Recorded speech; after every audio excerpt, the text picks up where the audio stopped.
Ready? Call the meeting to order. Any items from the public? Randy, please.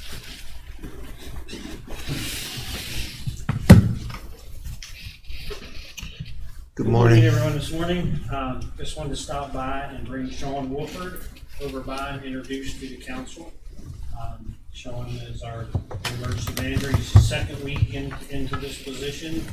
I feel that Sean's will be a great addition to our team and support the county very well in this role. And I will let Sean speak a little bit about himself. Good morning, Sean. How you doing?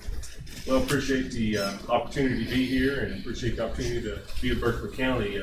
Talked a little bit earlier. It's just a roundabout way of getting here, but got here all the same and happy to be here. So just look forward to doing what I can to help the county and have a good, decent amount of experience, I guess, from past positions. So I hope to bring that to bear for the county and try and get the lay of the land, kind of understand everything that's going on here and hit the ground running, I hope. Hopefully not too much since we have rain coming today. But I say no pun intended. Yeah, we don't Probably want getting that. a drink from a fire hose, aren't you? Are you settled in yet, or? No, not really.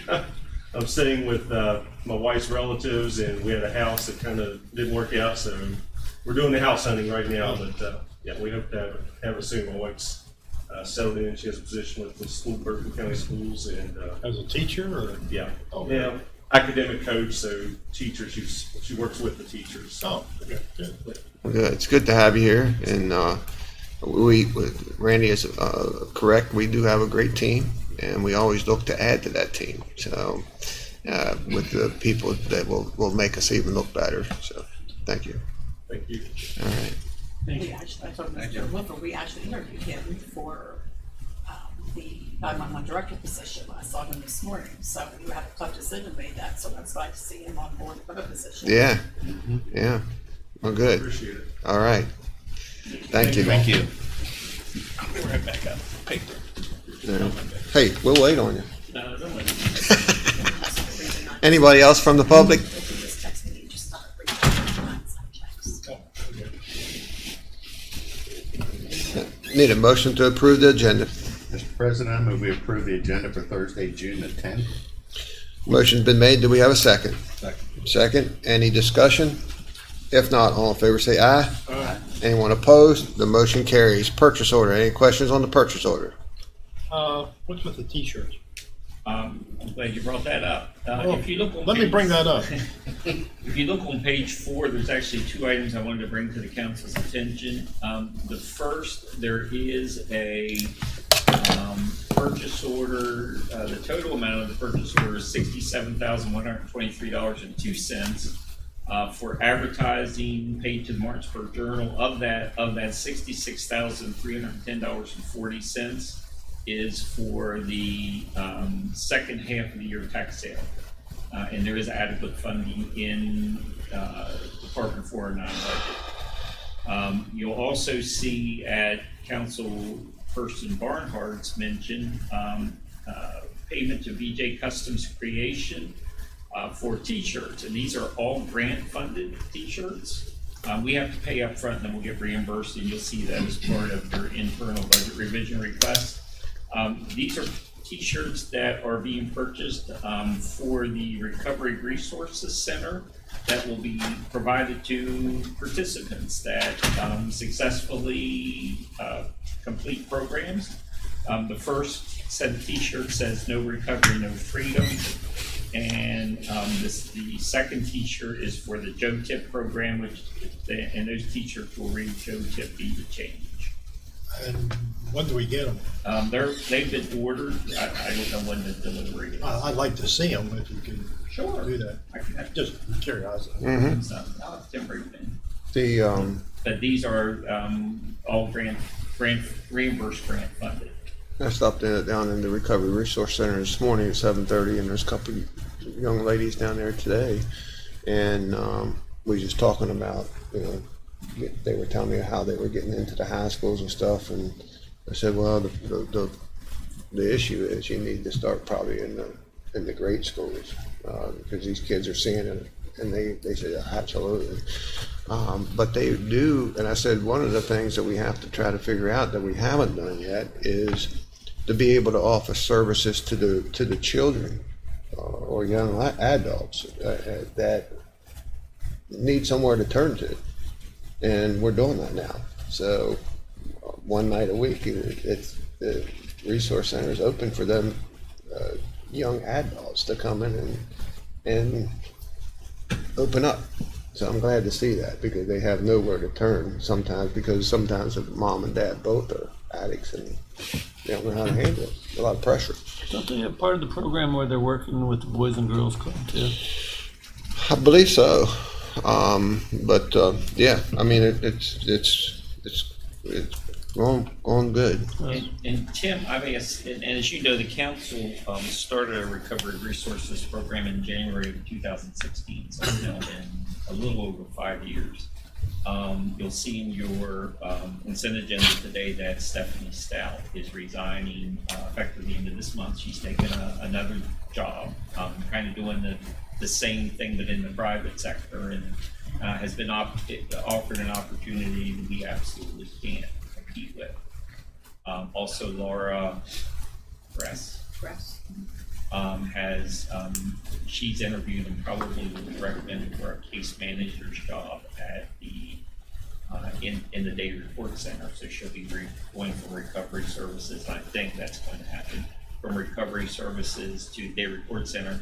So Tim and I have been working together on, how do we need to massage the program, as we typically do when we have some major shifts in personnel, and hope to bring that into the council.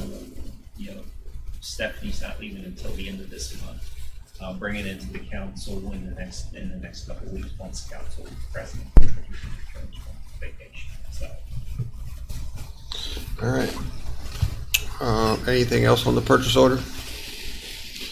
Mr. Davis, you have quite a few internal budget revisions, 11 it looks like. Yes, sir. As you know, we're winding down the current fiscal year. Next week will be our last purchase order log of the year, so that we can close out the fiscal year, and then state budget revision 13, which will be presented to you today, will be the last state budget revision of the fiscal year. I do have 11 internal budget revisions for your consideration. The first is from the Honorable Larry Hess, Fund number 406, which is the Assessor's General Fund.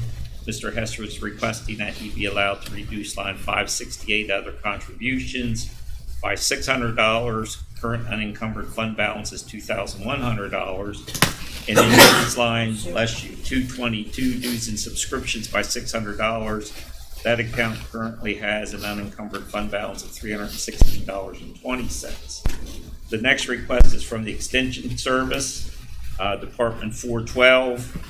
Mike is requesting that he be allowed to decrease line 341 supplies and materials by $330. Current unencumbered fund balance is $3,745.41 with 68.84% spent to date. An increased line 214 travel by $330. Current unencumbered fund balance is $426.40. The request is being made to cover final travel expenses for the year. The next 3, 4, 5, 6 requests are from the Sheriff's Department, Department 700. Sheriff Harmon's requesting that he be allowed to decrease line 341 supplies and materials by $5,500. I'm sorry, I jumped one. First request, he's requesting he be allowed to reduce supplies and materials 341 by $3,500. Current unencumbered fund balance is $53,080.03 with 60.58% spent to date. An increased line 226 insurance and bonds by $3,500, and that's to cover a general liability deductible payment to WB Corp. While I'm talking about WB Corp, we were sad to be notified Tuesday that Mike Papalomas has passed. He was on the golf course Sunday and had a heart attack and never recovered. So I have, Have a Zoom meeting today. Steve's taking it really, really, really hard. We talked Tuesday night for a little bit. I saw him, I spoke with him on Tuesday afternoon, he never said. Yeah, so, it's a loss for WB Corp, but also a loss for us because he's been our primary property casualty claims adjuster since we've been in the pool and just did an outstanding job. And just a really, really good guy, and he'll be missed by everyone.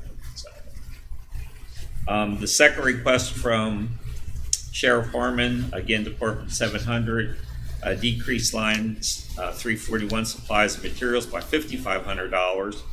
With the deduction of the $3,500, the unencumbered fund balance will be $49,580. An increased line 221 training and education by $5,500. That account currently has a deficit balance of $992.06. Sheriff Harmon has been undertaking a lot of training for his staff, and he's anticipating some bills coming in this week. So that's to cover not only the correct deficit balance, but pay for the expenses that may be in the invoice that we received this week. The next request, again, reduction of supplies and materials 340, line 341 by $289. The unencumbered balance, taking off the first two requests, is $44,080. An increased line 216 maintenance and repair equipment by $280.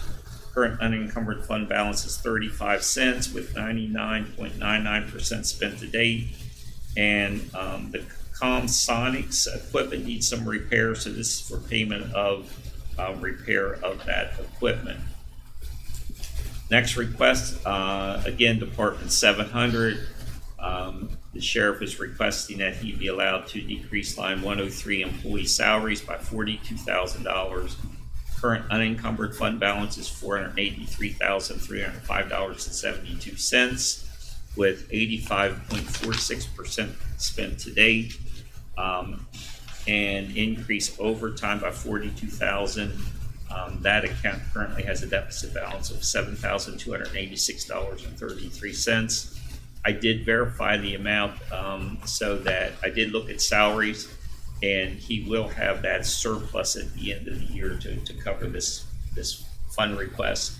And this is allowable because he's not taking personnel expenses and using it for operating and staying within the personnel line item.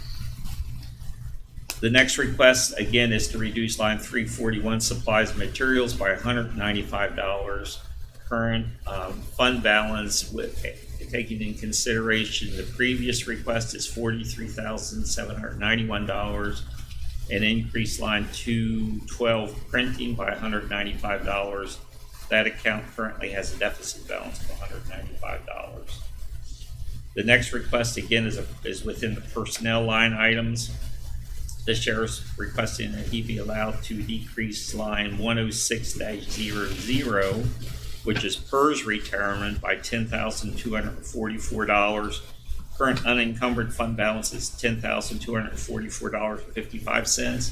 And if you'll recall, we took all the civilian personnel out of 700 and moved them to 701. So he doesn't need the PERS contribution any longer. And increase the deputy retirement system line item 106-01 by $10,244. That account currently has a deficit balance of $44,396. $44,396.35, and with an 89.05% spent to date, and that's to provide adequate funding to complete the fiscal year. The next request is from Gary Wine for Central Garage. Gary's requesting that he be allowed to decrease line 341 supplies and materials by $6,000. Current unencumbered fund balance is $6,964.31. 85.20 spent to date, 85.2% spent to date. An increased line 223 professional services by $6,000. That account currently has a deficit balance of $7,743.77. and we'll be taking care of the remainder of that as part of state budget revision 13. The next two requests have to deal with the T-shirt purchases that are located on your purchase order. Tim Zai is requesting, this is Department 802 Recovery Services, that he be allowed to decrease line 214 travel by $2,000. Current unencumbered fund balance is $2,000 with nothing spent to date. Increase line 341 supplies and materials by $2,000. Current unencumbered fund balance is $6,550.26. And then the final request again from Mr. Zai's Department 802 is to decrease line 221 training and education by $2,000. Current unencumbered fund balance is $2,300, and put that money again in supplies and materials, 341, $2,000 to fund the reimbursable T-shirts. I hope that he's getting the correct sizes. Not many small, plenty 2 and 3X. What are you Right? saying? What are you saying, Jim? That the population is getting increasingly bigger.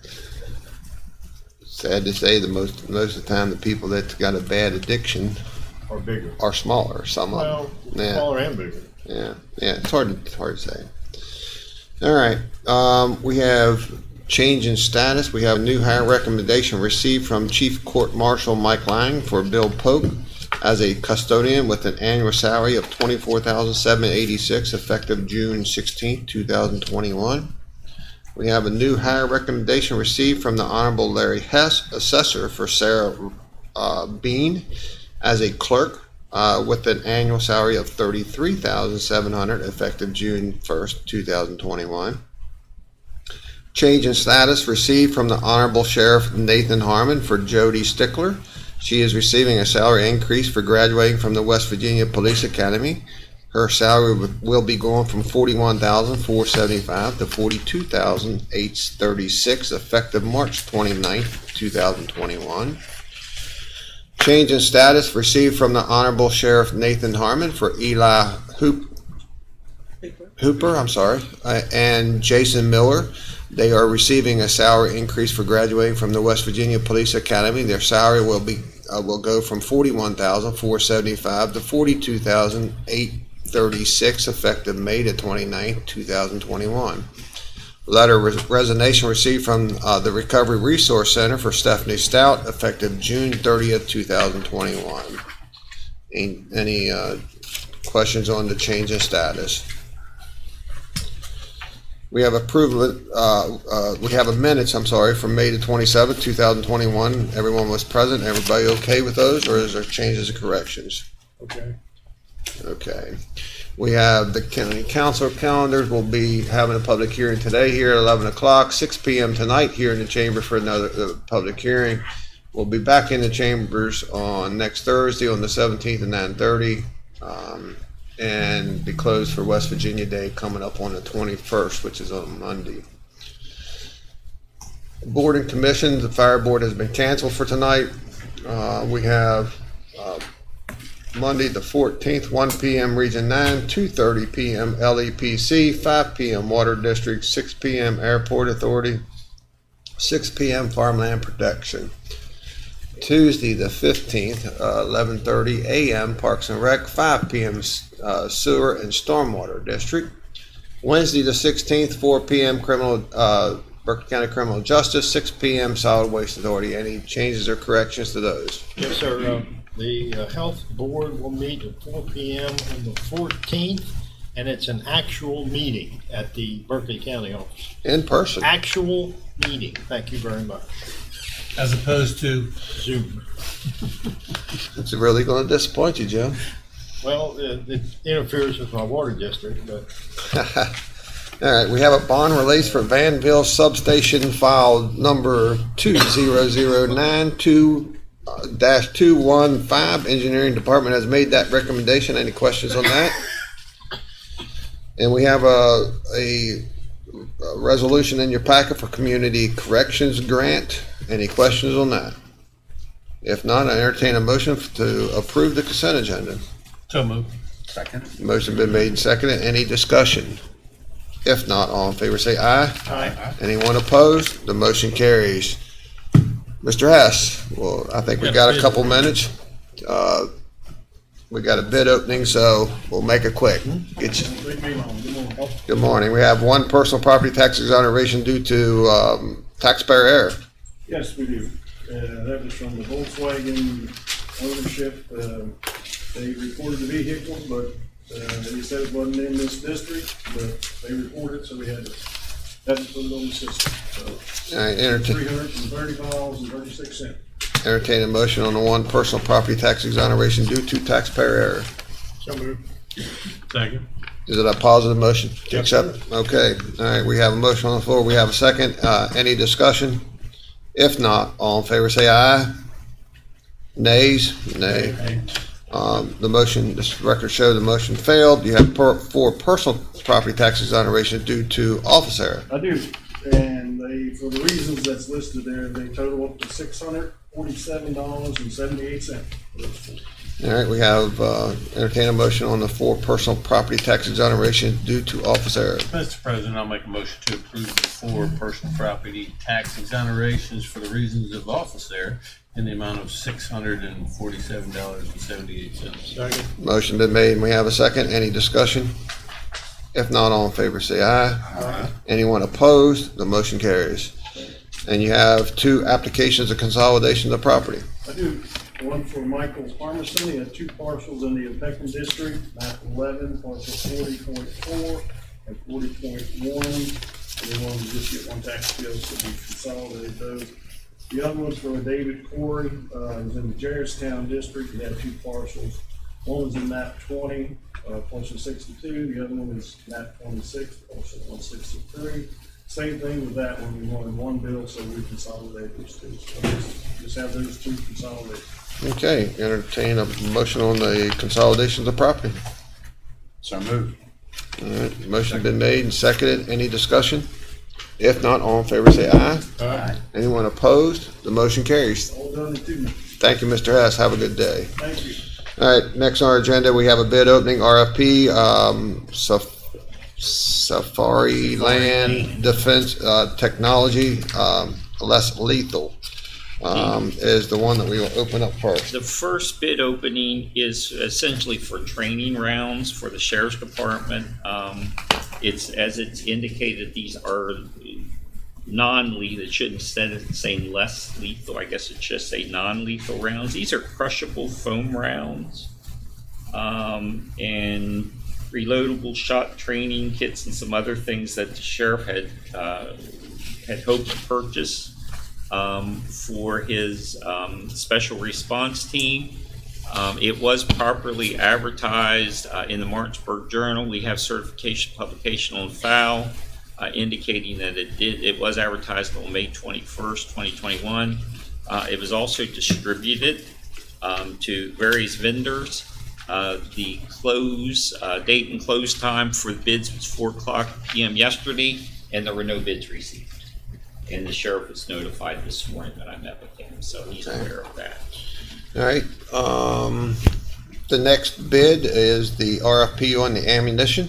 If the council will recall, a month or so ago or several weeks ago, we did open bids for ammunition.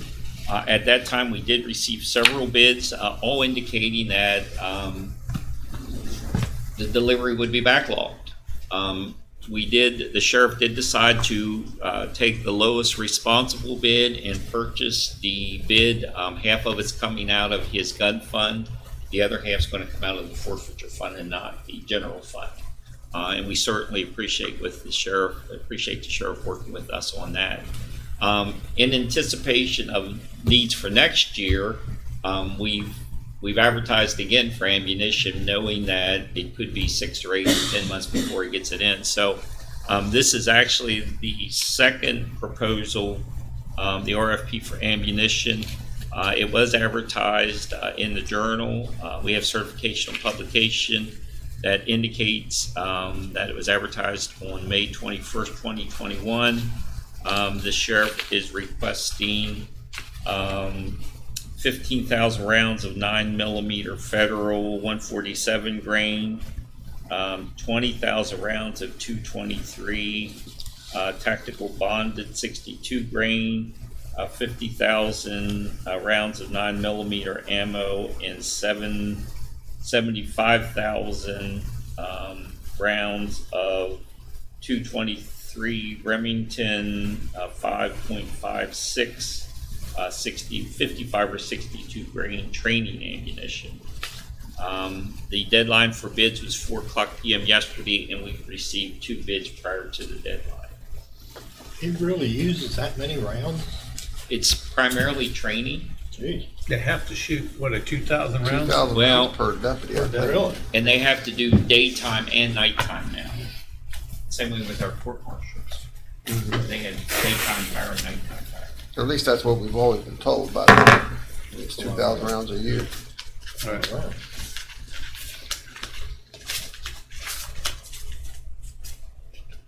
How fast gun spits them out.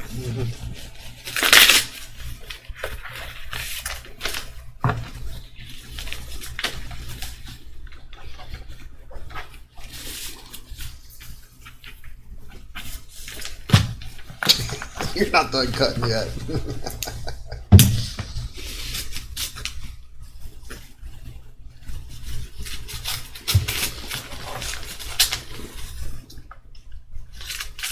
Might cut butter with that knife one day. There you go, sir. Yeah.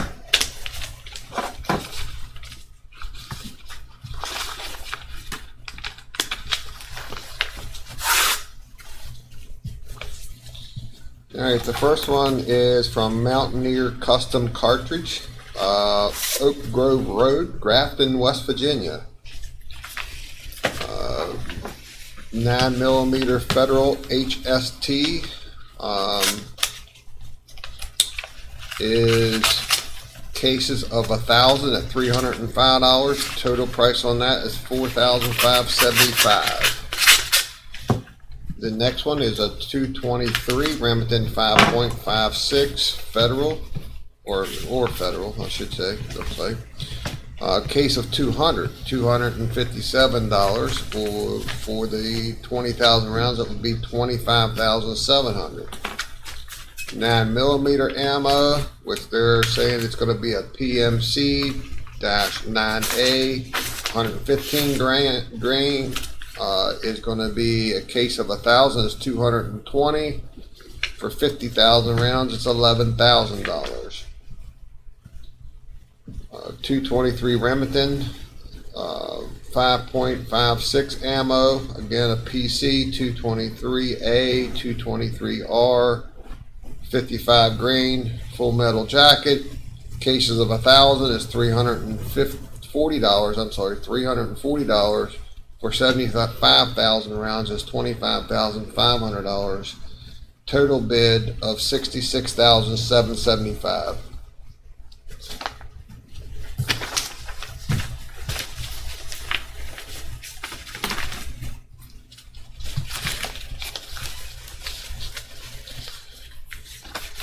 All right, the next one is, I'm going to say Keysler. It's Kiesler, Police Supply Inc. out of Jeffersonville, Indiana. 9mm Federal HST is $375.19 per case. Total price for the 15,000 rounds would be $5,627.85. The 223 Remington / 5.56 Federal, 20,000 rounds is what they're asking for. Per case is $291.95 with a total price of $29,195. The other one, next one is a 9mm ammo. 50,000 rounds is what's being asked for.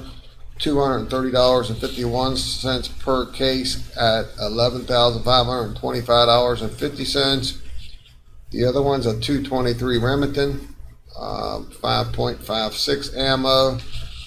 $226.19 per case.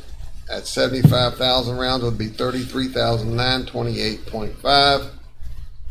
Lead time. Did that other one have any lead time on it, Jim? No, that's what I was just looking at. Okay. Unless it's on another page. No, it's right there. Lead time is 9 to 12 months. Must order by the case, a minimum of 3 cases per order. Total bid on this one's $80,276.85, and it doesn't appear that it has substitute like the other one does. So there you go, 9 to 12 months. So you're buying ammunition for a year out, Turnaround time for delivery 90 days. 90 days. So this Sounds one like should not come out for- of the next fiscal year. Right. Sounds like before long, they'll just have to have somebody loading it themselves. That's what I was thinking. Save the brands. All right. Any questions on the bids? I'm going to hold off on the board and meeting reports until we see if we have time. Board and commission vacancies, any activity there?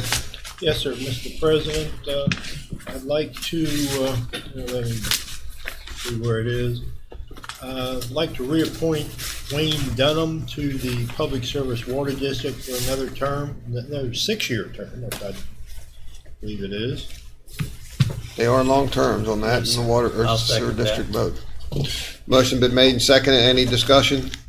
If not, all in favor say aye. Aye. Anyone opposed? The motion carries. Mr. President, I'd also like to appoint Brett Hirsch to another 6-year term, the second term of the Berkeley County Public Service Water District. Motion been made. second that. Second. Any discussion? If not, all in favor say aye. Aye. Anyone opposed? The motion carries. Mr. President, I'd like to make a motion to reappoint the following individuals for the Development Authority. Abe Ashton, Hunter Wilson, Helen Harris, Monty Hicks, and Brandon Smith. Motion's been made. Do we have a second? Second. Second. Any discussion on that motion? If not, all in favor say aye. Aye. Anyone opposed? The motion carries. That term, That's a 3-year term. 3-year term. Mr. President, I'd also like to make a motion to reappoint Mike McGinnis for the ambulance authority. Motion's Second. been made and seconded. Any discussion? If not, all in favor say aye. Aye. Anyone opposed? The motion carries. Any other activity? Yes, sir, I'd like to reappoint BJ Orsini to the Airport Authority. Motion's been made. Do we have a second? Second. Any discussion? If not, all in favor say aye. Aye. Anyone opposed? The motion carries. I will say that Mr. McGinnis has asked for a 50% increase in pay on a volunteer basis. So I'll send him, Tracy, can you send him out notice that he got that 50% so his pay will still be zero? It'd be double zero. Okay. All right. Double zero. Double zero now. Are we gonna do an interview for the applicant? Didn't we have some more applicants that I thought we had two You others. will be slammed next week with. That's what I interviews. thought. So We've got them one after another after another. are we gonna add this individual to that, or are we going to try to do it all at the same? Yes. I think he's already on there. I think he is, yes. Yeah. Okay. So I think you have 6 or 7 Board of Zoning Appeal interviews next. Yeah, I thought I'd seen it. All right.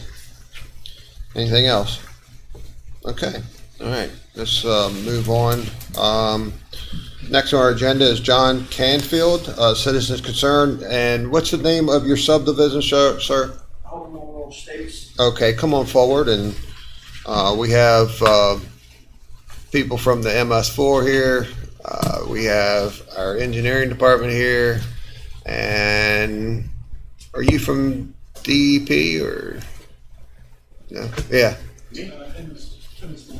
MS4. All right. I'm sorry. All right. You're not Zach. No. Dave. Okay. I'm sorry, Dave. All right.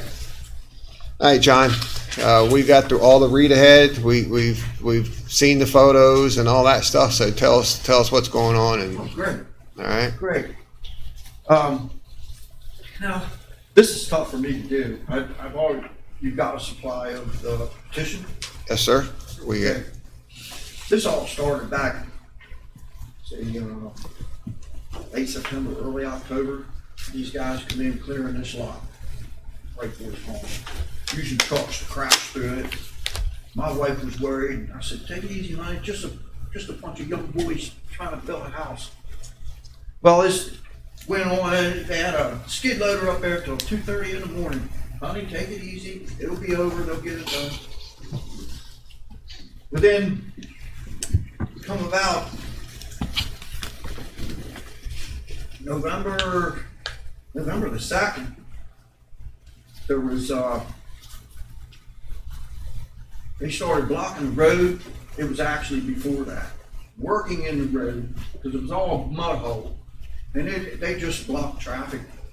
blocking traffic on the subdivision road. Yes, sir. Okay, and this is in a subdivision. Yes, sir. Okay. Main road. I seen it said it was lot 11, but I couldn't find, One of the parcel numbers is 02023G79. Okay. It's right on the corner of Paradise Valley and Cherry Circle. okay. Right beside me. I've taken the brunt of this, but I'm here representing almost 107 people. What are they building, a house?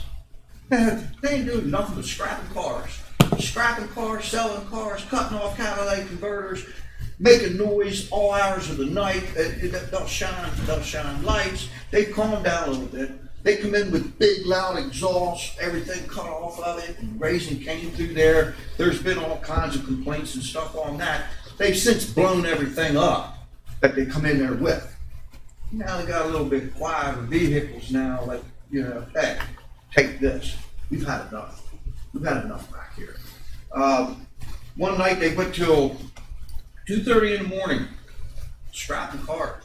I videoed throughout the night, and if you watched them all, you had sound turned up. They pulled in one of the driveways they used to turn around on about, I don't know, about along 8:30 at night. It was dark. Instead of turning around in the driveway, drove through the man's yard and straight over a bush. These are terroristic methods they used to come in here. I believe it was all calculated. They placed a little corner down there because I have security cameras, so they could hide. I come over there being friendly with them, talking with them. I offered to use my log splitter, offered to buy their firewood, being nice. Well, the day they had the road blocked 2 times, I went out to mow my mothers and sisters, and I come back, and each time I went through there, the road was completely blocked. I had to go all the way around. I filmed it on through the rest of the time. I don't know how long it was. And then I turned off the camera after somebody said something to me. And I said, they can't block the road. And Mr. Wright come up to me, you got a problem over here? I said, yes, I do. You all can't block this road continually like this. I'm trying to run a business here, blah, blah, blah. I tried to make a statement, couldn't even get out of my mouth, and everything become defensive for him, too offensive, to where I was actually threatened with physical violence from 3 of them. Yes, I did. I went and tried to get a protective order and all that. But you know what? When somebody means business, they just say, I'm going to kill you twice, thrice. I don't think so. Then the harassment starts. This is on me, but I'm here representing many people. The scrapping of vehicles and the money, the mud hole, besides the eyesore, the methods these guys use coming in here, the complete disregard for law. They're not in compliance with anything. You got a man sitting here who can vouch for that. I could go on about it. And I told him in the beginning, they got no intentions of building a house there. After the way he's treated these people back here, there ain't no way he's going to raise a family in here. They're going to bring in campers. Excuse me, I'm going to remember your prayer, sir, because I need to be in check. I'm an emotional person, maybe not the best one to bring this to you. This is all calculated on purpose. I can sit here, I'm only going to give you some circumstantial evidence if you want it, my own witness, but I can't prove it. I've been stalked. Stalked? Fake beard. I know who it is. It's been discovered, but it can be narrowed down to 2 because they both look alike. This is what I live with. Everybody else lives in fear. People used to walk back there. They used to take walks. Now they don't. I go to my mailbox, I gotta be armed. Because he'll be over there standing behind one of his kids, one of his many kids, and I'll be going down my driveway on my motorcycle. He'll stand behind that door like he's crazy. Going out on the road and he runs down behind a building and he picks up a pipe. And he starts chasing me down to the corner of his property. This is what I live with day in, day out.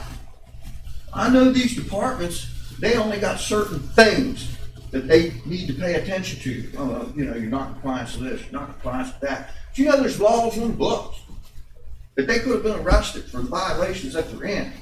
And us people back there, there's nobody for our rights. Our homes have been devalued. Mine's been devalued by the thousands, but yet this man's got the nerve to sit there and make me feel like I'm doing something wrong to him, interfering in what he's doing, because he's trying to, quote, run a business here. Well, he ain't supposed to be running no business there, let alone illegally scrapping cars, selling cars. I got him on video putting a tag on a car that he just sold. They brought in a Corvette, sat there for a few days. Somebody else come to pick it up. I got a video running over my mailbox. And then going over on that lot to pick up the Corvette and leave. Now, if you don't pay for that one, we're going to be in court for that. This don't stop. I can't express to you the methods that have been used and what they're trying to do. They have no regard for you, each and every one of you. They have no regard for this man. They got no regard for Stormwater. Stormwater called me up after talking to him one day, Mr. Campbell, I advise you stay away from there. He's usually pretty calm. Today he's hostile. They know, I got a FOIA the night that there was a gas spill. I had to do a FOIA. They had a bad gas spill the night they went till 2:30 in the morning scrapping all them cars. I went out there at 5:30 in the morning. I guess you seen that one if you got them. Gas. Smelled it bad. Come back later that day, another guy found the spot that was worse. We didn't know what to do. I waited almost 2 days. And I called the emergency EPA. They turned it down to the WVDP. And you said they're throwing explosives in the river. I had to do a FOIA. I called back and did a FOIA where they took it down correctly. And then the email that was sent to the WVDP said I thought they were throwing explosives in the river. Well, I know who she is. I don't want to get her in trouble. But he done made his decision, wouldn't change it based on that. That's Mark Geisler. He goes on to say that he talked to Mr. Wright and that I became violent with him, throwing threats at him, saying that I'll go where I want to because he served me with a no trespass order. Says he saw me had a picture with a spray can. Well, the picture, and I'm sorry to say, and I will redo this to find it, the picture is nothing but a brush pile. FOIA. That would have been over that day. They don't even want to talk to me no more. I don't know what the reason is. I can't sue them. I could tell them to, straighten it out. That makes me look like an idiot. Explosives in the river. I told him. That's BATF. I know that. And when I told him, you need to look back on your records from the beginning of when I made the phone call to the email that was sent to you, well, I can't change that. I don't even do anything. Well, they've since been out there like 3 times doing nothing. And they still have gas cans laying around. As of today, there's probably at least 8 cars sitting there. By the way, they pulled in another camper. They got 3 campers sitting there now. 3 campers. No water, no septic. They had the red drain out, running out on the ground. They go to the stream, they trespass. Person's scared to do anything. These people back here are scared of these guys. They come in here to make them scared. This is complete inmate textbook, gangster textbook, how to take over a city block. Where are these guys from? Pardon me? Where are these guys from? Randy Wright lives at 27 Justin's Lane. He lives in a big old $350,000 house with Daddy, but he comes down there and he values probably mine by 20 grand. and looks at me like I'm the bad guy because I'm trying to stop him from what he's doing illegally. Okay, so, all right, we hear your passion, John. I'm sorry. No, and we're here to see, you know, we got the report from Dave for the MS4 violations and stuff, and nothing's been done. We have the director from the sewer district here as well. We have engineering department here and one of our engineers as well. And we need to find out, you know, let's get down to it. First of all, I need to know from our engineering, if you could just go to the side, from our engineering department, are they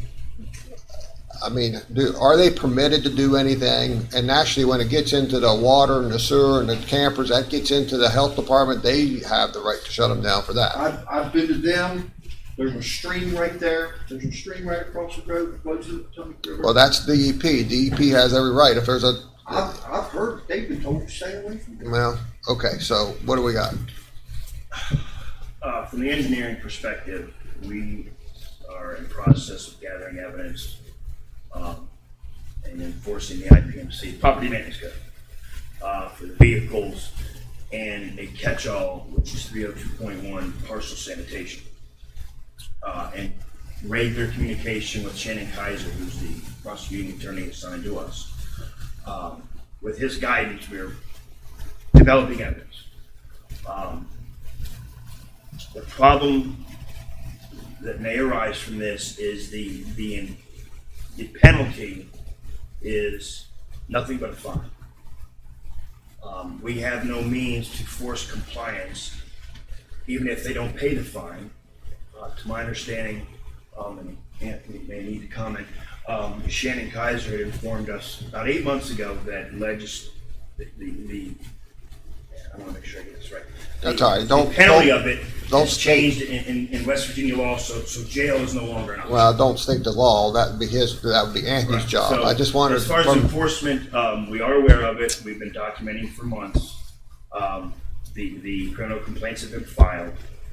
They have been served as of last Friday. And at this time, a court date has not been set. All right. Dave, you got anything to add? Yes, please. I see that you have a long list, Dave, of violations that's been ignored. Yeah. State your name, please. So State your name for the record. David Billmeyer. So with our enforcement, we couldn't get any traction with the sheriff's department as our ordinance stated we can or should have. So we started with magistrate court, submitted a complaint, criminal complaint, and we are currently waiting for review. Okay. All right. So you got the papers filed as well. The council should have a packet on your Right. in front of your workstation that was provided to us. It's all the documentation that Dave has put together. Mm-hmm.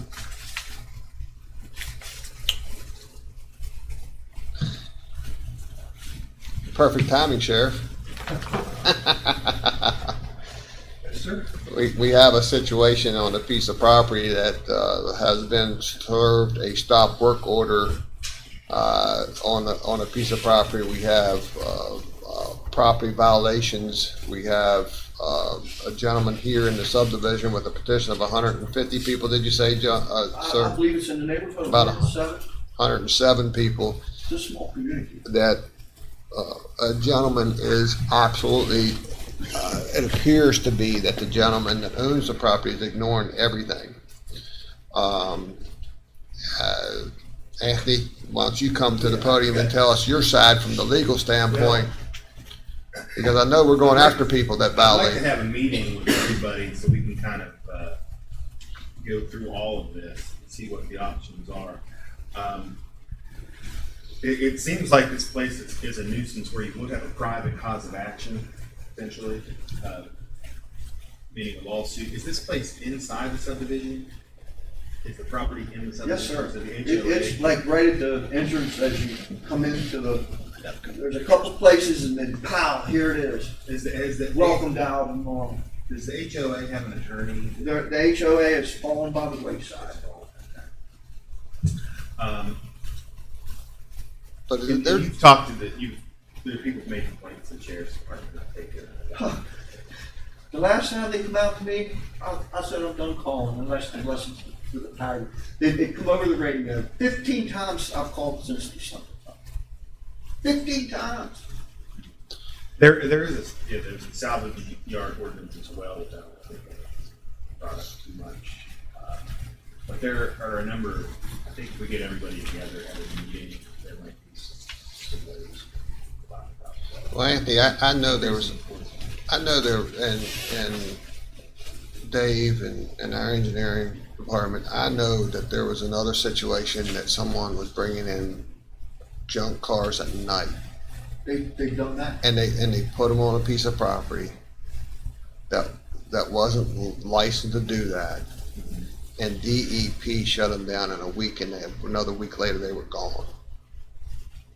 Right? DEP has that authority, especially if it's contaminating the stream that's contributed to the Potomac River. Absolutely. They absolutely have.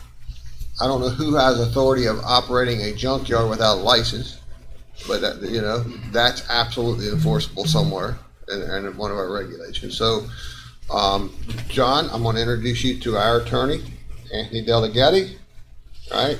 You have the sheriff that just showed up in the room, so the Sheriff Nathan Harmon, which is doing a wonderful job for us. So you have everybody here that hopefully will put a meeting together to find out where we stand legally. And I can tell you that in recent times, we are going after people that are in violation. Okay.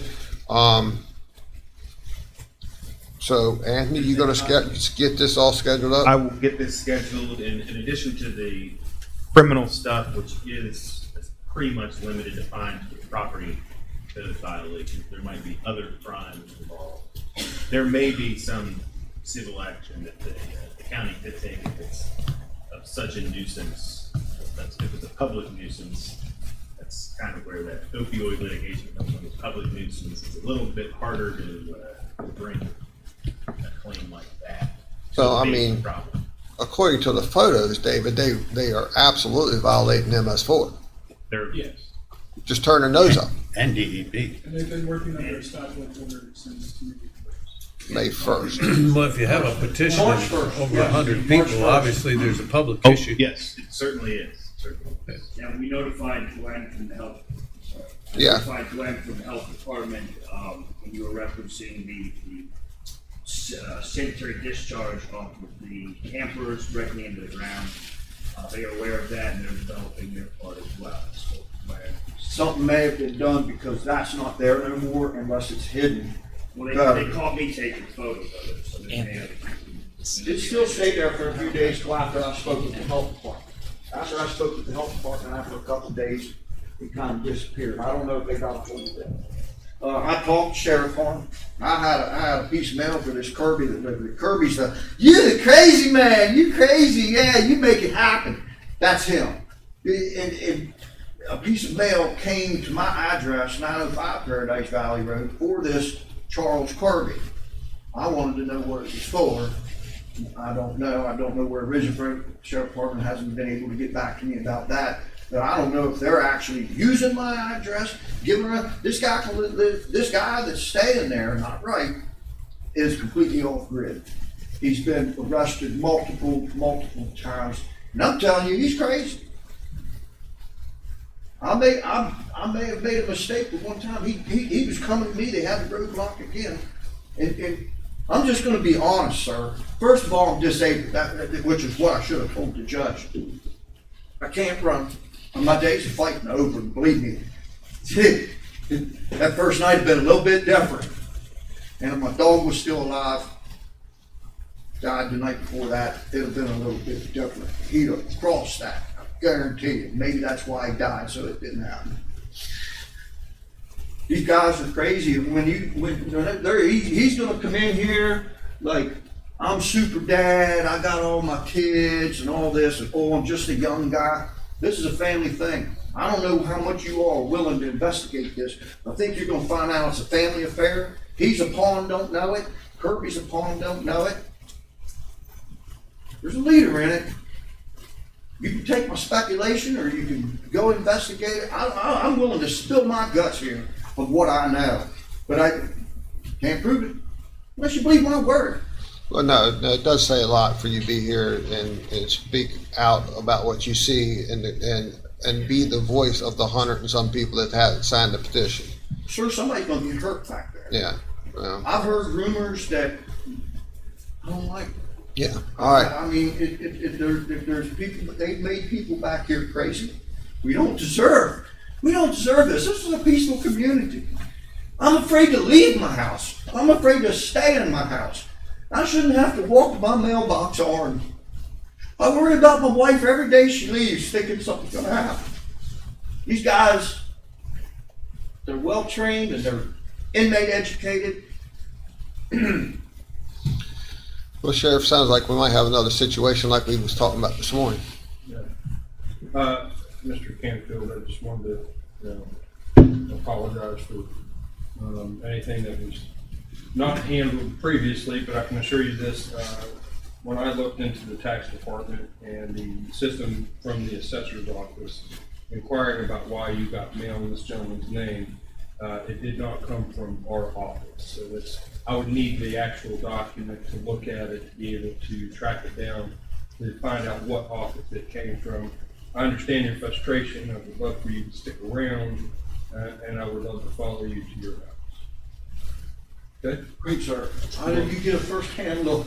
That's what I want. I appreciate It's it. crazy, huh? Just some relief that knowing somebody is going to be there for us, man. This ain't right. This is a market that's crazy. I'm retired. Me and my wife should be selling our home and moving on. I couldn't sell this place for $50 now. All right. It ain't right.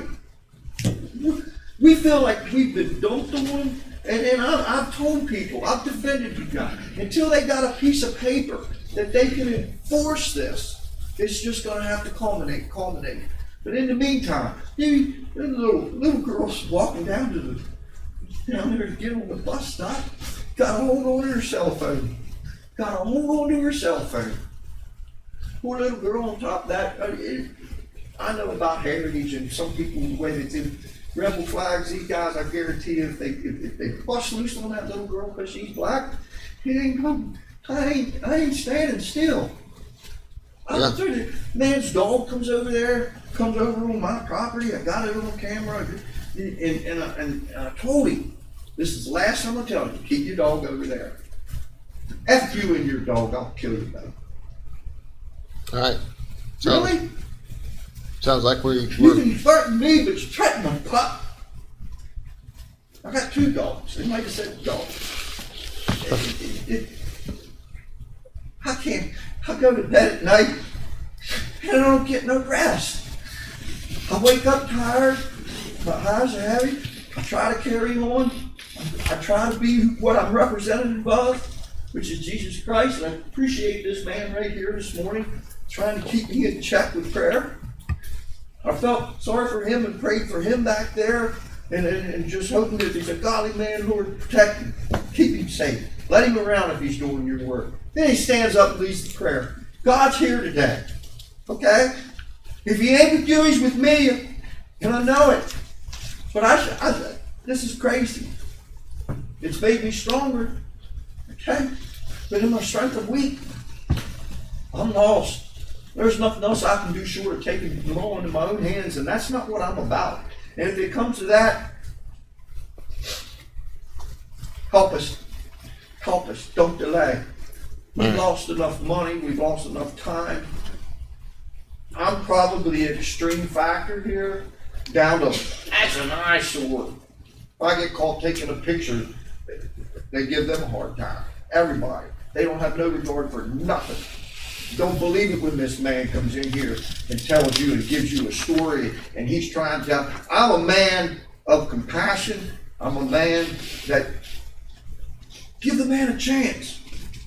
I couldn't give them no more. I couldn't even defend them to my life. It's done. These guys have no regard for anybody in this place that wants to live peaceful.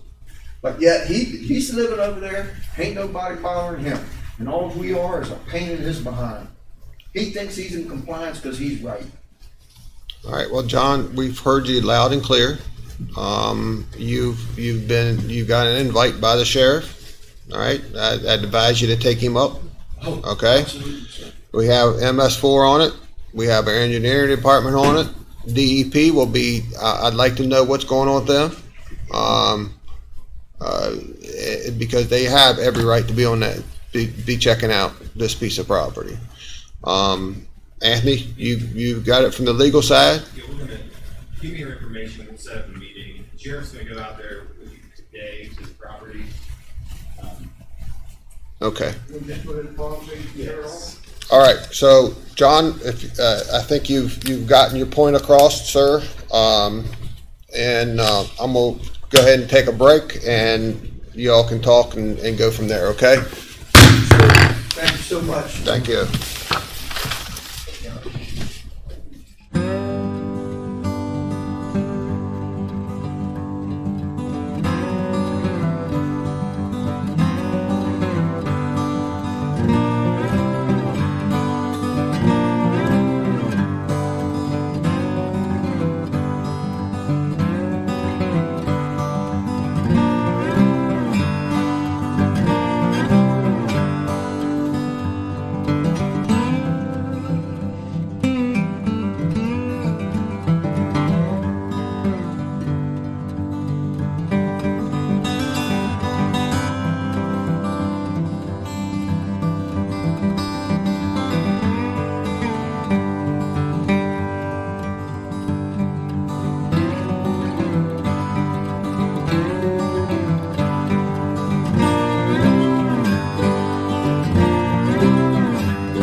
Okay, we're back in session. First thing on our agenda is to entertain a motion to go into a public hearing for the repeal of the Tuscarora Community Zoning Ordinance. If somebody, do we have a motion? Second. Do we have a second to open the public hearing? I'm going to start with our legal counsel, Anthony Delligatti, to make sure that everybody in the audience understands what is being asked of. And I know a lot of you all have already spoken at the Planning Commission. I know a lot of you probably have sent us all emails, which I think we have recorded over 100 emails and documented it.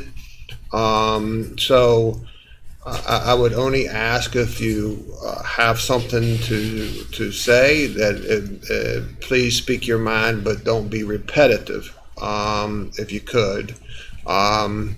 I think the Planning Commission has, correct me if I'm wrong, Mr. Delligatti has made a recommendation to the County Council. And so if you would, please come up and pull that podium back. I know how long Scott McAvoy's arms are, and he can't reach out and touch me. So, welcome everybody. This is yet another public hearing on potential changes to the Tuscarora Community Zoning Ordinance. This is just a public hearing today. The actual decision won't be made until next week. Is it on the agenda for next week? Okay. It's on the agenda for next week. This is just, you can come up, fill out the sheet, and this attend or sign-in sheet saying who you are, and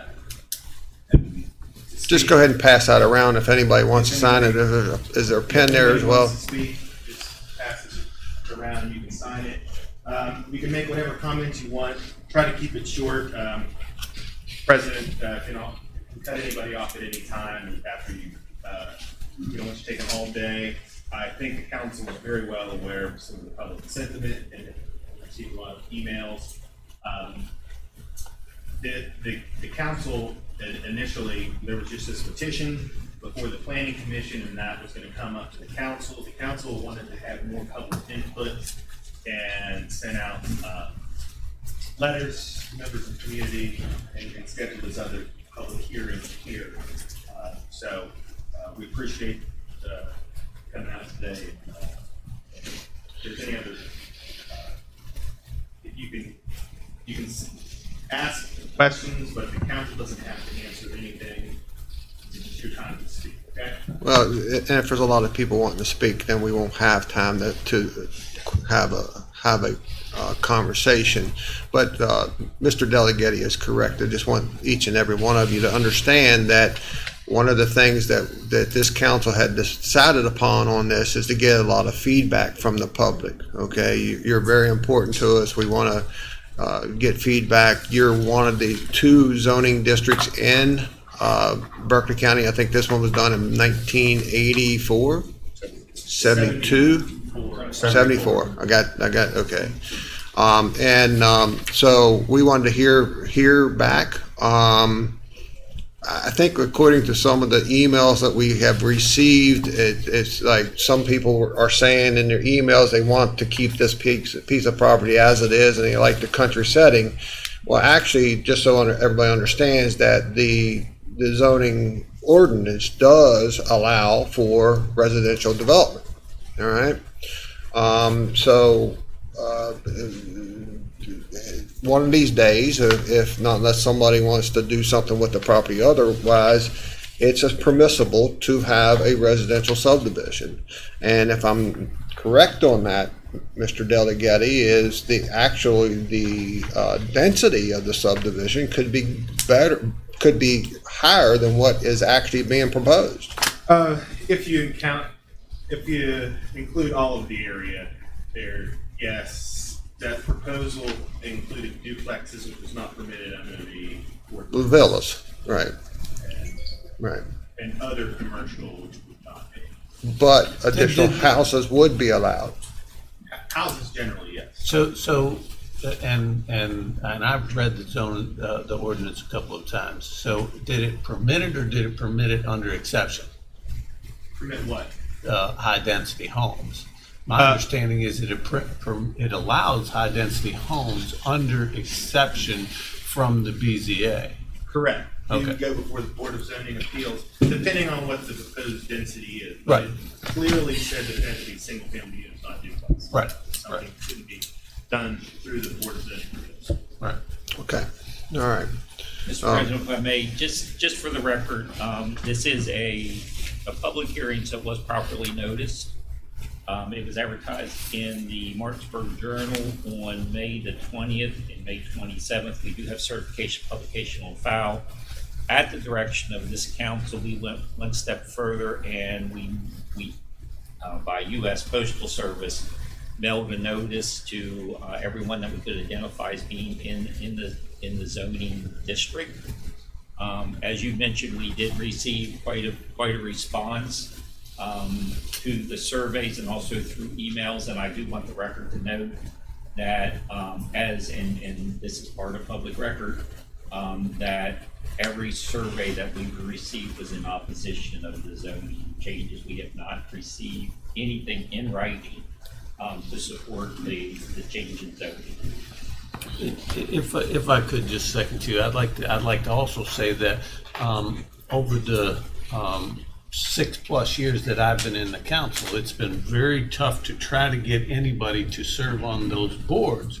So when we had this discussion initially, we had the discussion, the Board of Zoning Appeals, if you will, we had this discussion initially, we were like, maybe these people aren't interested because we can't get anybody to respond to responses to sit on the board. So our thought was to have a meeting, to actually have a discussion, to find out what the citizens in that area wanted to do, and that's why we decided to make sure there was letters sent out so that everybody had that opportunity to comment on it. If we could, I would like to start the meeting, and obviously it's up to you, but I'd like to start the meeting and see if there's anybody here that wants to speak in favor of it to start with, and then go the other direction. Sounds good. All right, the clipboard's still going around. I hope each and every one of you out there don't expect me to pronounce your name correctly, because I'm terrible with that. So, yes. You look for someone to speak in favor now? We are going to ask that question as soon as I get that clipboard back around. Again, thank you all for being here. I can remember riding out toward Shires Lane when I was still riding a bicycle back then. Now I'm trying to ride a bicycle all over again. Doing a much better job than my wife, by the way. Of course, publicly. Well, you know, yeah, well, she's not watching. I'm going to stick up for her because she said it was your fault. I know. She's had a couple accidents on bikes, so. Well, you're not supposed to kick her tire. I know.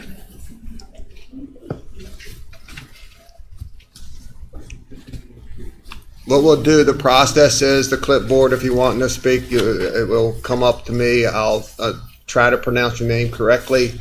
You'll have 3 minutes to say what you want,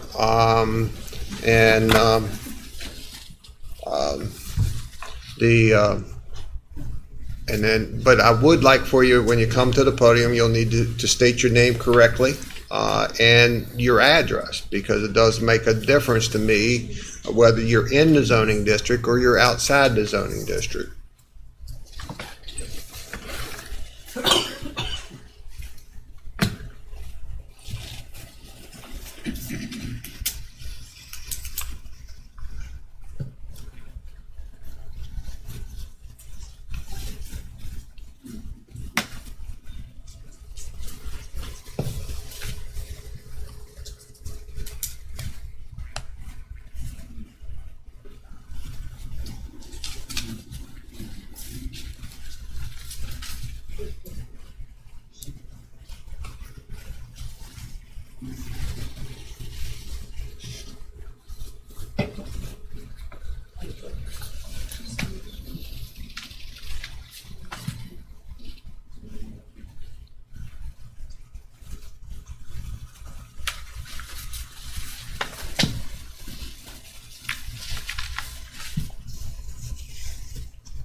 Thank you.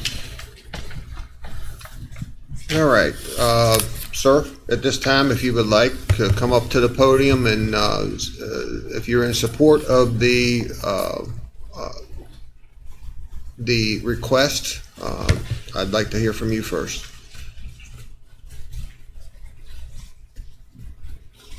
State your name for the record and your address, please. Ed Sloanaker, 9773, Tuscarora Pike. And I really didn't realize I was going to be speaking today, and I didn't realize I would probably be in the super minority, I guess, part of this group. But, I've been, out in Tuscarora Pike there, being working financially for 20 plus years. And some of you may remember, they may remember Buddy Zimmerman by chance? Yeah, Buddy, I've worked with Buddy for many years, and he lived right up the street from me. And I can remember, 20 years ago, that how Buddy, opposed the exit to the hospital.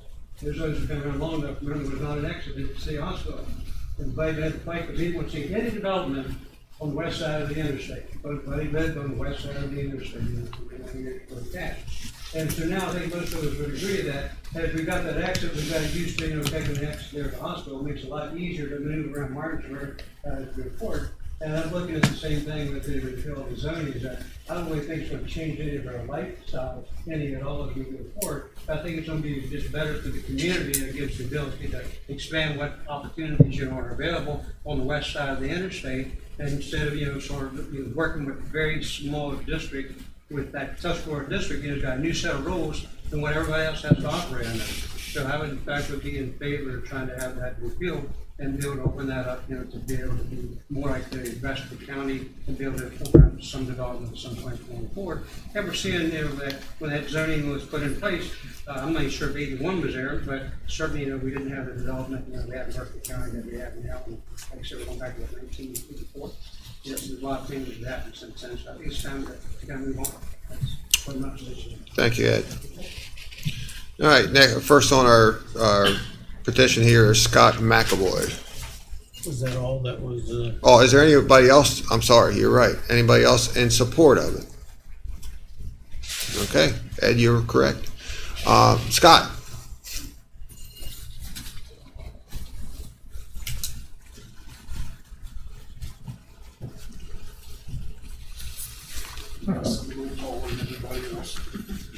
I appreciate y'all taking time to hear us again. Speaking for the record, Scott, state your name and address. 191 Showers Lane. Thank you. You had mentioned about the Board of Zoning Appeals, and I had served on it for a good many years. Due to my health issues and my mother's, I did go off of it, but everything's rectified and I plan on getting back on it, as long as you all keep our zoning intact. I think now, probably more than ever, because not that much happens out there, you see a need for it. I have served on several ones with doctors also that went there by Sheffield J. We didn't have any issues, just for that. You all have seen my letters and everybody else's letters, but the attorney, Mr. Barton, had mentioned some things that I wanted to cover. Of course, the Tuscarora Board of Zoning was created by the Berkeley County Planning Commission in cooperation with the Citizen Advisory Committee. That was September of 1975 when it was officially adopted. It started the process in 1974. It was made up of about 8 landowners, and including Mr. Robert Steptoe, who was a dear friend of mine, and I know that he wouldn't want it to be commercialized. The single-family detached homes, I feel very comfortable he would be okay with that. The intent of the ordinance is described within section 103, statement of legislative intent shown below. Generally speaking, the advisory committee members had a vision on how they wanted to see the future growth of their area, of their community, and they did a very good job with it. If you look at the 150 plus people that live there, have probably spent $37,500,000 on purchasing their homes to live in that community that was based on zoning. That's just basing it on like a $250,000 price range. And of course, the houses are a whole lot different, prices now. Those of us that live within the zoning share the same vision that they had 46 years ago in its creation, and we paid a premium to live there. And for that way of life, and it would be a tragedy if the Berkeley County Council ignored the planning commissions and the county planning staff recommendations, along with this 150 plus people that bought houses there because it was zoned. And I'm not knocking people live in a trailer park or wherever else they live, but that's not what we wanted. We don't want that against our back door, nor do we want commercial or, a convenience store or anything else with the bright lights all night long. Again, the attorney for Steptoe had mentioned that the Berkeley County Comprehensive Plan and how this zone is within the growth area. And he is correct that the statement that it is a growth type area, but he didn't say or failed to mention that the allowable uses within the current zoning ordinance are permissible and are consistent with the comprehensive plan as well. Just because the comp plan's growth area allows for certain types of development does not mean that all those product types are required. When the comp plan was written, those who prepared it understood that their intent was to not remove the zoning district. Otherwise, it would have been addressed within that comp plan in 2016. And to my knowledge, I don't think there's any mention there of removing the zoning district. It actually is the opposite if you read chapter 5A, as the planning staff indicated in their recommendation. Within the family and so forth, I understand and I feel for them because they've inherited a piece of property that they really don't want. They're not farmers, they're not hunters. It'd be nice if they maybe donated it to the Berkeley County Parks and Rec, and there could be tax breaks involved in that. I don't know if that's a viable option or not. But it would also be nice if we could just sell it to maybe just a few people that would say put horses on it or cattle or keep it in the integrity of the area that it's within. I do understand that, in the commercial development and when you go to townhouses and so forth, yes, it's very profitable for the developer. It's profitable for the people that own that property. But for the 100 plus families that have paid this premium to live in that zoned area, it's not profitable for us. Our price of our houses will go down, and I hope to live there till I die, but then it will affect my son's inheritance. The zoning ordinance is very specific in that it permits development of single-family detached housing similar in nature to all of the surrounding developments. The developer provided a concept sketch on May 17th, and it shows some duplexes, commercial pad sites, and a mini storage. And it also, none of which are permitted under the current ordinance. The concept plan is just what it says. It's a concept, and we all know that. And the problem is, once that zoning disappears, that concept could be anything at all. It could be strip bars, it could be a salvage yard, it could be a sewage treatment plant, it could be anything. And that's, again, not what we paid a premium to have.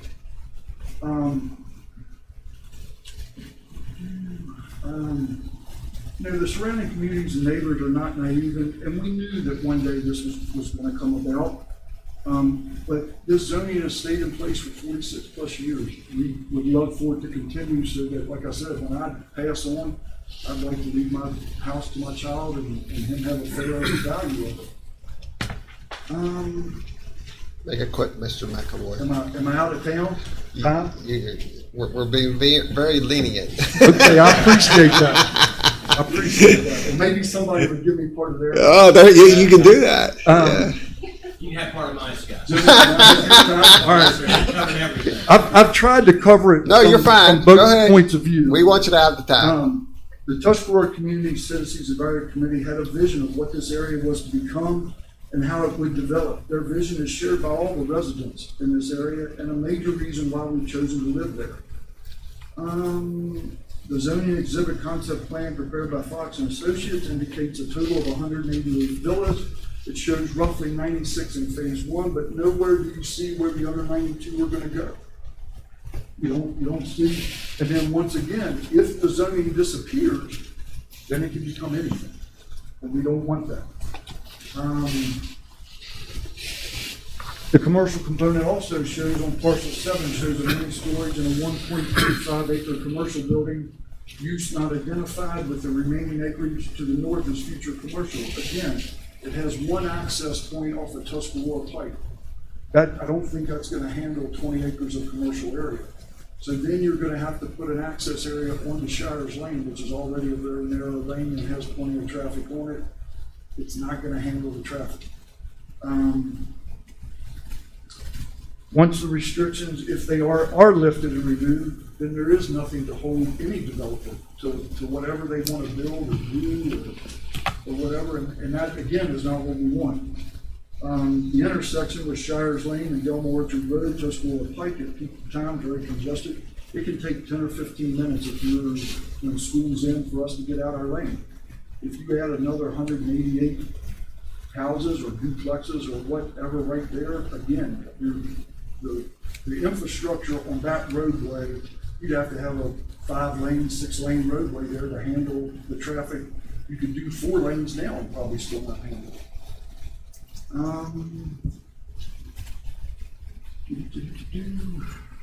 The school impact, approving this petition creating ability for high-density housing increases the impact to our school system. And I realize they're looking at a 55 and older development, which shouldn't have any impact. But if that changes, if the zoning is lifted and they change it to something else, then, you know, we can't handle the kids that we have now. So that's nothing new. We all know that. I'm trying to just hit the high points. I'm not trying to do it all. Again, I guess the bottom line is, this is not a not in my backyard reaction, because, again, I love Bob and Sarah Steptoe. They were 2 of the best friends I've ever had in my life. And I do feel for their children. As I've spoken before, I've inherited a couple 100 acres from my dad. I'm honoring his wishes. I'm not fooling with it. I've already written in my will what is to happen to it when I die, and my wife and son, because they don't want it. You know, but they can sell it, but not affect the people that own the land around it. The majority surrounding the residents I've spoken with, we have knowledge of the zoning ordinance. We've always anticipated the property being developed, but within the current regulations that are there. We don't want to lose that. No different now than Mill Point, Mountain Brook, Shadow Gay, all developed very well. You know, they're half-acre to probably 5-6 acre lots. Very nice homes. We'd like to keep that. We want to keep that in our area. You know, again, I think at this point, and I understand it, is that it's the more density, the more money. But the more density, it affects the lives of the people that spent $37 million buying houses to be protected. And it's not going to, we just don't know. Okay. That's all I got. All right, thank you. Thank you for your time. Mr. McAvoy. And you just. He was my dad. I'm not man enough. Well, you know, I'm just tormenting you because we're both the same age, pretty much. So, and I just want to put on the record that Mr. McAvoy does live in the zone district, okay? And Mr. Slovaker, do you live in the zone district? Or, I'm sorry? He has an office. Okay. Okay, all right, thanks. Thank you.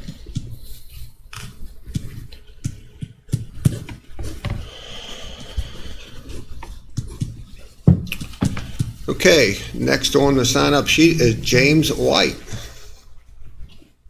Now, James, you can sit back down because you gave all your time to Scott. Come on, please. I probably shouldn't even got up. Probably the next 3 people. My name's James White. I live at 688 Showers Lane in the Mill Point subdivision. My property was... Now, you're in Mill Point, so you're not in the district, right? I'm in... Or are you in? I am. There's some of it is. Okay, I'm making notes here. Yes. All right, thank you. Mine was the 4th property that was developed in Mill Point. My family has owned that property for 35 plus years. you know, Scott covered it pretty well. I'm not gonna pile on. I've got no interest in piling on. But I will say that I am also a commercial property owner in the county. So I understand the importance of commercial property. Hey, developing means money coming into the area, you know, the neighborhood. However, we have to exercise common sense. And common sense, I think, is in short supply in a lot of areas, okay? I can say that I'm not from this area originally. I've lived here close to 40 years. However, where I come from the Northern Virginia, DC area, I was born in Washington, DC. The development in those areas has gone completely out of control. They've ignored density issues, residential issues, infrastructure like Scott brought up. I can tell you for a fact that the infrastructure would never support something like this. Especially, and what concerns me, is the zoning could change later on down the road. And that could cause a whole bunch of problems. I'm sure all of you have been in our area. I hope some have been in Mill Point. It's probably arguably the nicest development in the whole region. My mom and dad bought that property in 1987. My dad's a retired Metropolitan Police officer in Washington, D.C. They came up and they spent their last years in Mill Point. And my wife and I moved into their house. We knew Bob Steptoe, everybody. But what concerns me is we need to exercise common sense. And that's, you know, that's pretty easy. Doesn't cost anything. It just, we have to look at the broad picture. And being a commercial property owner, I understand the importance of commercial property. Okay, I had a business for 20 years, so I understand. However, we have to exercise some kind of judgment to where we're not going to upset the apple cart and turn this area into a clogged up, traffic, crime-ridden area that could possibly happen in the future. That's what concerns me. I thank you for your time, too. And I thank you. Yes, sir. Thank you, Mr. White. I want to make a real quick statement on my behalf. Is and anybody else can make the statement if they want, or a statement is, you know, the reason why we choose, or some of us choose, to live in the city is because it's zoned, or the reason why we decide that we want to live in a subdivision is because it has an HOA and has covers and restrictions. The reason why we would move into a zoned area in the county, which we only have two very small portions of zoned areas, is to feel like we're protected. So just want to let you know early on that you know, I feel that way. That's how I feel, you know, and to take that away would be not proper from my viewpoint. Okay, so it's and the crazy thing is there's a couple small areas in the county, you being one of them, that has zoning. But I just felt like I wanted to say that. If anybody else wants to add to that, feel free to do that. If not, we'll carry on. Well, I'll add something. I'll add something. I think that, you know, the purpose that we started this process in the beginning was to find out how much interest there was to do away with zoning, or how much interest there was to keep zoning. And I can tell you, in my personal view, I believe that there is an overwhelming response to keep zoning as it is. And my job as a councilman is to listen to the public, and react to that. So me personally, from the overwhelming response, plus what we have today with one person and everybody else wanting to speak to keep it, I don't see how I'm ever going to make a decision to go against the zoning in that area. But that's just my thought. I can also relay to your sentiments that I think the integrity of that document was written for a purpose, and I think the integrity should stay there. All right. Anybody else? Okay. All right, next on the agenda, or on the sign-up sheet is John Bushman. John, how you doing? State your name for the record, your address, and do you live in the zone district? My name is John Bushman. I live at 74 Bablingbrook Lane in Mountain Brook Estates. And yes, I am in the zone district. I'm speaking both on my behalf as well as I'm the vice president of the HOA of Mountain Brook Estates. Okay. So a couple key points that I wanted to make. The two main ones: yes, there is interest to maintain the zoning as we've had established, and the zoning ordinance does fit within the comprehensive plan for Berkeley County. I was reading through a lot of that last night, mainly Chapter 5A, the Growth Management Plan, and so a couple quotes from that. It says, this plan establishes an overall direction for managing growth in Berkeley County, with the goal being to accommodate orderly growth and development while preserving the rural character of Berkeley County. So basically the goal is to preserve that orderly growth and to manage it. It's a growing area, but we need to find ways to sort of manage it properly and not let it grow out of hand. Berkeley County continues to experience rapid growth. However, growth pressures are impacting the quality of life in Berkeley County. The fact that many residents are from outside the area has interjected other thoughts as to how the county should grow. However, all seem to agree that the quality of life is a central concern. Berkeley County is especially vulnerable to negative impacts of unmanaged growth because there are few growth management tools available to the planners and government leaders of this county. And then further down, another paragraph says, zoning is the most effective tool in managing growth within the county. But the residents have spoken on the issue. I guess back in 2010, they voted to not zone Berkeley County. And other options need to be explored if growth management is to occur, which many residents desire, according to survey results and public hearing comments.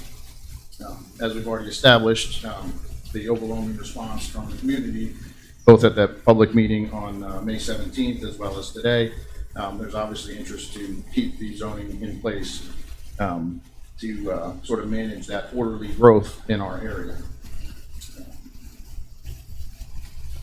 I mean, it's inevitable that we're going to be growing, and I was at that public meeting and listened to everyone's comments, and the overwhelming response from what I heard was we're not opposed to development, we're not opposed to growth, but just do it within the confines of that ordinance to control that growth and not have haphazard commercial here, there, whatever.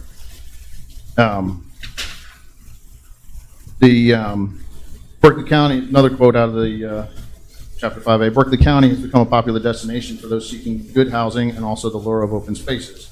Again, to sort of reiterate what Scott had mentioned, that's part of the reason why a lot of us live there in that area, in that zone area.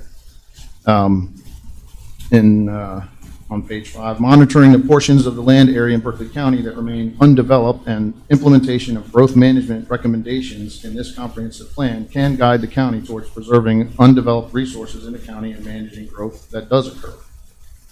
On page 6, it specifically states there are 2 neighborhood zoning ordinances in Berkeley County which have zoning in place. And it mentions the Tuscarora Community Zoning Ordinance. It does not mention anything about potentially repealing it or removing it or altering it or exempting properties from it. So you can see the Tuscarora zoning ordinance is in fact written into the comprehensive plan, so it does abide by the comprehensive plan, which I believe is one of the arguments that's being made by the people in favor of repealing or exempting properties from it. So in summary, there's obvious interest in the community to preserve the ordinance to facilitate that orderly growth, as we have mentioned. And by abolishing or rescinding this ordinance, you'd be limiting the tools available to manage the growth in the area and directly going against the 2016 comprehensive plan, as zoning is the most effective tool in managing growth, as it quotes directly in that Chapter 5A. So thank you for your time. And, hope you make the right decision. Thank you, sir. Next is Michelle Fairfax.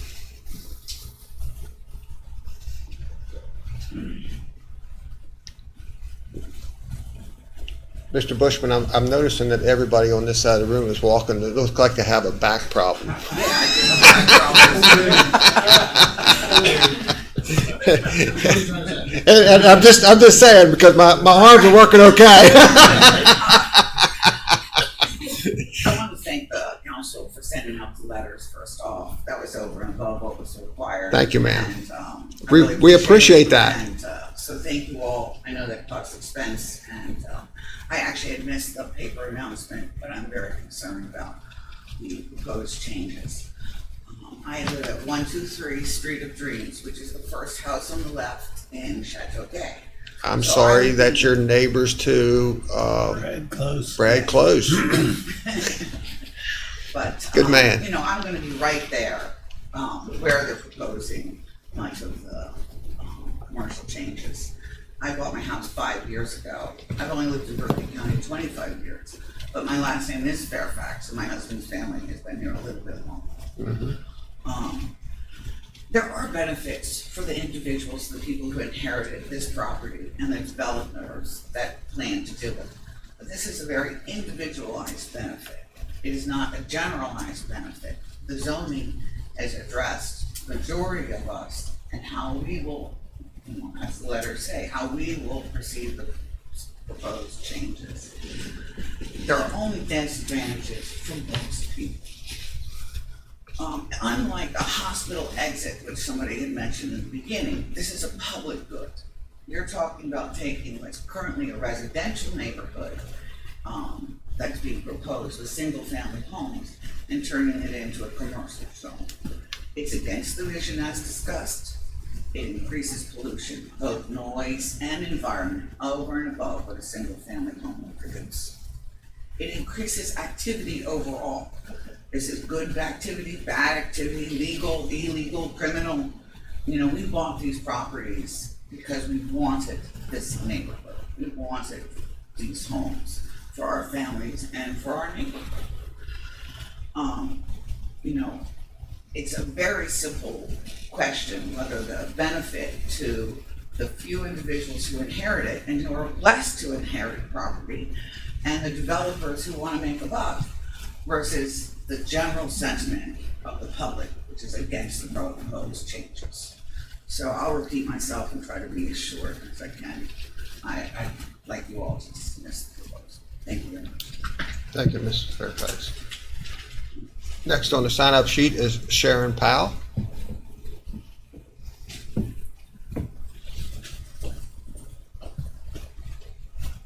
Hi. State your address and do you live in the district, please? Okay, yes, I do live in the district. I'm at 144 Avenue Jubilee in Sharon. When I came, I didn't plan on addressing you guys or talking or anything, but my sentiments are exactly like everybody who came before me. One thing also that wasn't addressed was the wildlife. If you start bringing in zoning, or if you take away the zoning, where are the wildlife going to go? Right now, we've got deer in our Chateau Bay, and they are in our backyards. They're, you know, they're thriving right now. But if you rezone and take all of that away, where are they going to go? Eventually, they're not going to be around anymore. They're going to be hit by vehicles. Or, you know. And also, there was a gentleman who mentioned who's in favor of zoning because of the, he was talking about somebody, because of the ramp, the exit ramp for the highway. It's not about that. It's not about a simple exit ramp. It's about more than that. It's opening Pandora's box. But anyway, I just wanted to, I wish I had notes in front of me that I could be a little more. You're fine. But I just want to say, for the whole community, we don't want it. If it makes you feel any better, I have notes in front of me and I'm still have. But, you know, you all said that there are only 2 areas that are zoned and are protected. The rest of Berkeley County is not. I'm saying, and I know the community agrees with me, keep those 2 zones, keep them, because otherwise it's it's gonna change, and you can't put back into a box that's taken out of it. You know, you can't undo something that's been done, so, you know, please, Okay, I guess that's all I have to say. all right. Thank you very much. Thank you. Thank you. Next on the sign-up sheet is Jerry Fogel.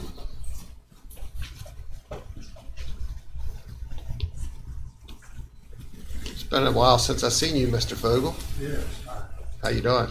I'm fine, thanks. I appreciate the chance to say a few words. Everything has pretty much already been said. State your address and do you live in the zoned area, please? I'm Jerry Fogel. I live at 277 Showers Lane, which is in that area. Okay. Everything has pretty much been said by a number of people before me. Ed mentioned that it's probably important to open this up to general development for overall Martinsburg and Berkeley County. But I think the petitioners, the several petitioners for this change, their hands are not tied. This land can be developed, and it can be developed along the lines that those of us who have bought houses in that area trying to expect. It's something we rely upon. We do not invest in homes in the area with any sort of sense of speculation that homes were bought with reliance, that the neighborhood would be similar to what we're used to. So inasmuch as the petitioner's hands are not tied, they can develop land along the lines that have been established. And so I would heartily endorse everyone who's spoken so far against the zoning change.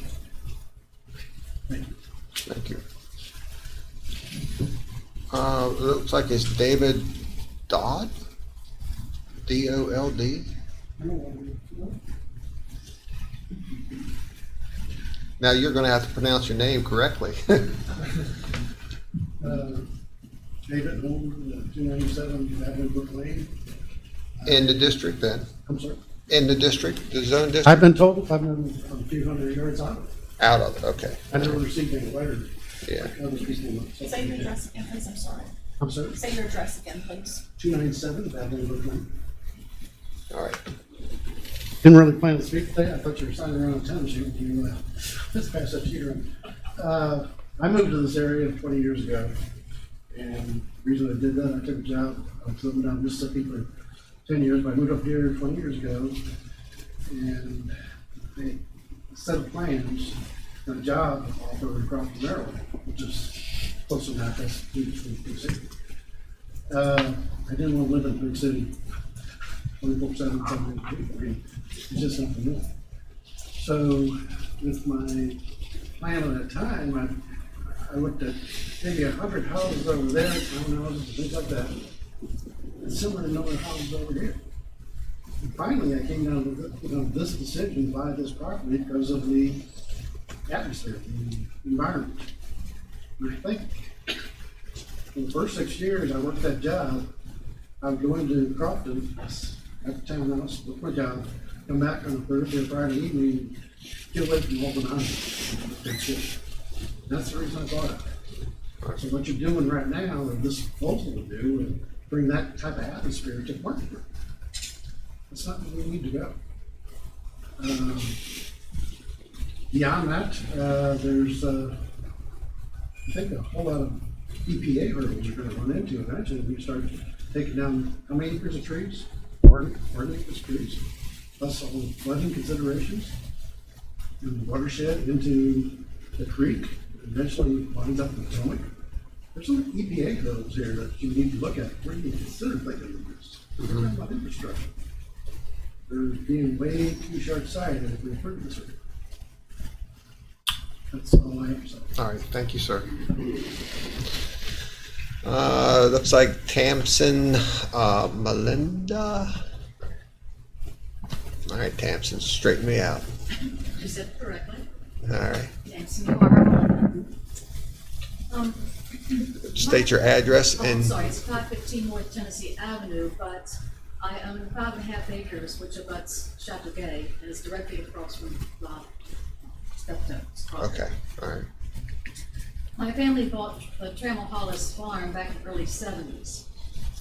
It took up both sides of the road, which now is what Bob Steptoe owns on one side, and we developed what we call Chateauguay on the other side. People were very concerned at that time because we had bought such a large tract of land and there was no ordinance, and they were in fear of what we were going to do with the land. And that's why the community started the ordinance out there in the Tuscarora area. What we wanted was a beautiful community of single-family homes, and that's what we created. They were in fear then, and they are in fear now, and with good reason. We're not sure what's going to be going on out there, and I'm concerned because I have property still left to sell. They're concerned about the businesses that can be coming in with nothing to go on if they end up losing the ordinance. We've seen what happened on Route 11, particularly Route 11 South. And there's been no impact study done whatsoever out in that area. The strain on the services of the community, the increase in sewer, and the police, the garbage, emergency services, the widening of the roads that would need to happen. There's no city water. That would have to be brought in. What about the storm water? Townhomes take up more square footage of asphalt than a single-family home. And sending that stormwater into the Tuscarora Creek would be the wrong thing to do. Tuscarora Creek is already experiencing tremendous flooding every time it rains now. It didn't used to be that way, but more and more development is happening out in the Tuscarora area, therefore there's less saturation in the water. An impact study needs to be done, to say nothing of the aesthetic damage that the townhomes, villas, storage units, and the type of businesses that would create tremendous density on the roads and not only going out to Chateauguay, but all through Tuscarora Pike. So I am one of those who am opposed to this, not opposed to single-family homes. We understand we're a growing community. In fact, it was in the paper not just the other day that we are the largest growing county in the entire United States. That's a lot. So we understand that there's going to be building going up in that area, but what we need is to keep the aesthetic value and put in single-family homes, not businesses that are going to create tremendous stress in an area that was not created for this. Thank you. And Jim Barnes. May it please the council, my name is Jim Barnes. I live at 91 Iroquois Trail in the Westgate subdivision. We are outside of the zoned area, close to the downtown Nullville. I'm the president of the Westgate Property Owners Association. Although I'm here as an individual, I feel it would be in the best interest of the Westgate property owners to not release this zone. I sense that the council is in favor of not releasing the zoning, and I thank you for that position. I'll not take any more of your time. I think everything has been said that needs to be said. So, thank you, gentlemen. Thank you, Mr. Barnes. Anyone else that would like to speak that didn't sign up? All right. First of all, we want to thank each and every one of you for being here. You do have a very nice community that you lived in, or you live in. I'm sorry. I was thinking that you know, I was thinking about when I was growing up in on 505 South Kentucky Avenue. I had to ride my bike out on Shires Lane to be on the other side, you know, and it was good times, and a lot of us have been here for a long, long time, just like you. So thank you again for being here. Thank you for voicing your concerns, and as the council said, we put this out. We went above and beyond, like you said, to get feedback. And Councilperson Delia is right. It went silent. We couldn't, this is one of the boards that we could never fill. We couldn't get anybody interested. And so that kind of let us know, well, do these people really want zoning or do they not? And so it awoke in each and every one of you to say that you want to protect what you have. And I thank you for your time and wish each and every one of you have a great day. Thank you. Thank you. We have a motion to close the public hearing. Second, any discussion? Will we open it at 6 o'clock? We will. All right, all in favor say aye. Aye.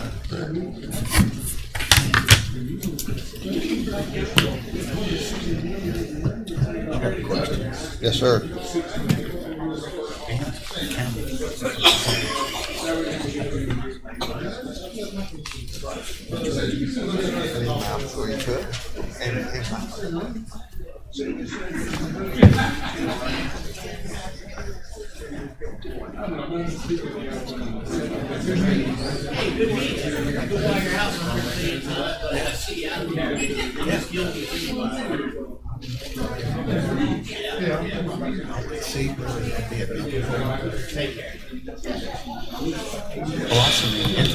It very well could be. What's that?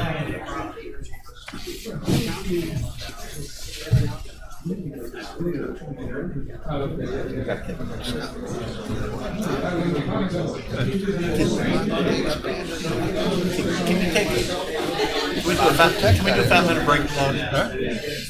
Can we do a 5-minute break? 5 minute break. 5-minute break. 5 minute break. 5 minutes. We got 5 minutes.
Yes, sir. All right, back in session. Next on our agenda is Tim Zia, Community Correction Director, requests support of the COSSAP grant, whatever that stands for.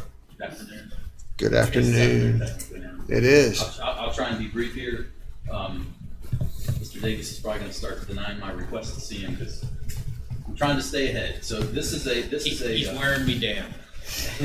This is a. Make your hair fall out, isn't it? I'm down. I can guarantee you, as a little more time goes by, I'm going to come before you again and say we need more staff. So this is a decent sized grant. It's for 3 years, $900,000, $300,000 a year, and the grant, if awarded, would require funding for some additional staff at the Day Report Center. The grant encourages community partnerships. Will allow us to do that, to provide some funding for Project Aware, Berkeley County Schools, to have social workers and monies for therapy for the kids in schools that need it. It's funny because I stopped in the Recovery Resource Center this morning at 7:30, and there was 2 ladies in there. Nicole was one of them, and another one. Nicole and Chastity. And I started talking about school age children and young adults, about they don't have any place to go. And they told me that, hey, they can go to the resource center once a week, and we have people showing up. Yep. Because they're totally lost souls. And those programs need to be nurtured and built and continue to allow it to continue to grow. This is a grant that would do that. It requires no match. If awarded, it's 100% funding. So we would like your verbal blessing to pursue it. Tracy and April are already on it. As you know, they're pretty amazing. We'd like to move forward with submitting an application. I got a question for Tracy on this one though, on Tormentor. And maybe I should just ask you, but I just came back off of vacation. that's the only reason I want to call her up here. She's well rested, so please. Tim probably could have answered this question, but I just wanted to. So she's looking for more work now? Yeah. Because I asked last time. She said. One of the things that we're talking about on this is I can see that this would be a huge asset, right? But the one thing that I'm gonna say that's gonna hinder the kids from showing up is transportation. Is there a piece of this that's gonna allow for transportation? No, this grant doesn't allow to purchase a vehicle. Okay, all right, so that, to me, that has to be worked out. We have to find a way to either, and this is down the road, but you know, I'm like you, Tim, I think outside the box and I think 2 years ahead, right? So how? What if we knew somebody on the transit authority? That's what I was gonna say. I was just getting ready to say, why could not we invoke some of our public transportation? Well, I was going to go one other thing. You know, it'd be so easy to catch those I will call them kids, but students. Thank you. While they're on the bus, if they wanted to come, maybe they'd choose that would be uncomfortable, but the school system would drop them off, and then the transit authority would give them a free ticket home. Yeah. Because most of them not One of going the to. questions that's asked in various meetings about things like this is what are gaps in services, and transportation always comes up. And for whatever the reason, the federal government can't wrap their head around this issue. Why they will not allow for funding to be used to purchase vehicles and pay drivers is beyond me. Public transportation in Berkeley County is great and all, but it does not meet the need. I mean, there are so many routes. There are so many places that people live that there's no route. So special requests have to be put in with EPTA. They do a decent job, but ideally we can manage the transportation needs ourselves, just like we do with the Day Report Center. It works so well because we can control it. We have the drivers, we have the vans. If we do this, which I'm sure we will give our blessing to move forward, but to me, if I was a child that I desperately needed somebody to be on my side and help me through a miserable day, and I can't make it because it's too far for me to walk or ride a bike or anything like that, I'd feel so left out, you know? Project Aware, the counselors from East Ridge, they actually go to the school physically and see kids. I know. So at least there's that until I can find a grant that will. But we want to, I can envision after school us creating a safe haven for kids so that they're not going to be riding in the back seat of a police cruiser one day. They're going to break that mold, you know. If we can break that mold, like, I want to come to Tim and say, I'm sorry, Tim, we don't need you anymore. You know, but you know as well as I know that mold can't be broken the way it's being done. But I would keep him, put him in community service, wouldn't we? And looking for a grant, but now specifically look for one for a vehicle. Do you just do minivans or? Minivans are most ideal because they hold. Or a 12-passenger van? Would be better. Okay. I will specifically look for a vehicle to move. I can see more than one being needed. oh yeah, I would hope. Well, I would hope that we wouldn't need any, but I would hope that we could probably find. I mean, it would be. I would think 20 of them. I bet you. You know, you got 300 to 400 kids that's displaced from their home, that are living outside of their home or living in a tent that has special transportation, which because there's a federal grant out there for the school board to pick up these kids that may be living with their grandparents, but need to get transported to their school so it doesn't break up their school friends. So there's money out there for that. But that's the only thing that I'd say. You know me and kids, I love them. And anything we can do to save a kid or give them a safe spot to come to, like the Boys and Girls Club, that's why they go there, most of them, because it's a safe spot. It's a place that they love to go. All right. I think that answers your question. I think Tim and I've met, and we've discussed this, and certainly it's not my decision to make, but I would encourage the council to support it. But one of the things that I always remind Tim, and it won't hurt to remind the council on record, that we have a tremendous amount of grant-funded employees. There's only one position, for example, only one position in recovery resources that's general funded. Everything else is grant funded. And Tim and Tracy do a great job on getting these grants and renewing the grants. And I don't anticipate these grants going away anytime soon, but we never know what the federal and state government's going to do. So it's just a reminder that there's no match here. These positions would be 100% grant funded, but we have no mechanism in place that if the grant funding ever goes away to continue these positions. Although, as Council President Copenhaver has said, the effectiveness that they've had in the community, particularly with the reduction in our regional jail bill, they would pay for themselves anyway. You read I didn't even have to open my lips. I know, but as the keeper of the budget, I just... Right, and you are correct. We've always said, and Tim, you know this, is we got an option. We either put money in recovery or we give it to the state for the regional jail bill. I don't care where it goes. Well, I do. Yes, you do. I do. I want it to go where it needs to go, right?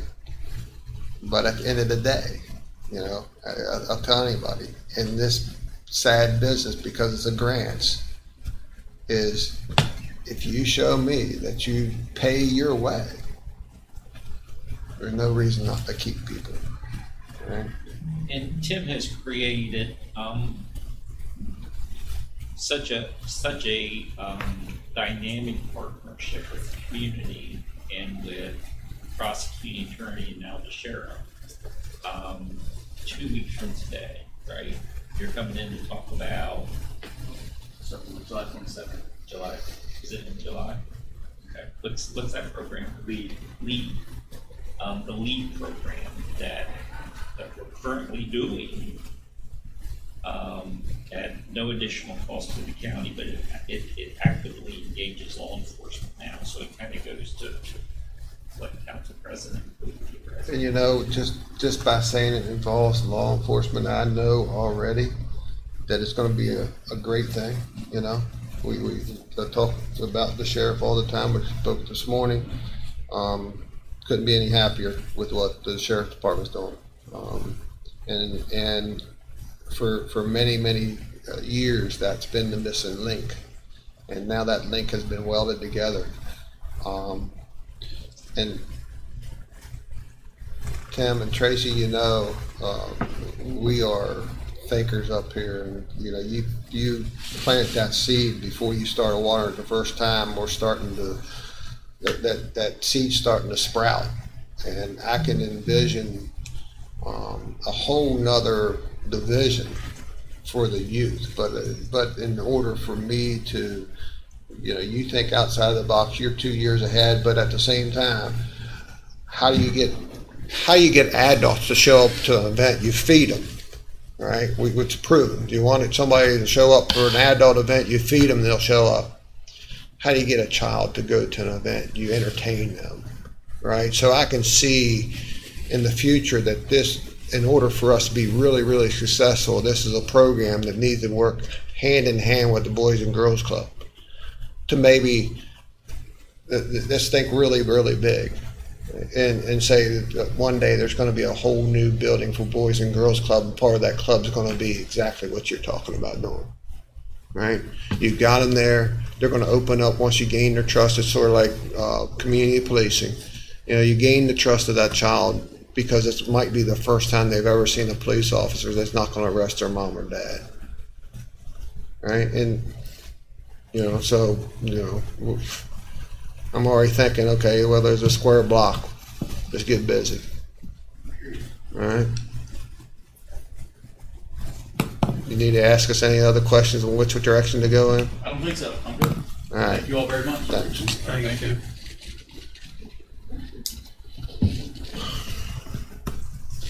All right. Next on our agenda is Sheriff Nathan Harmon requests support for the COPS grant.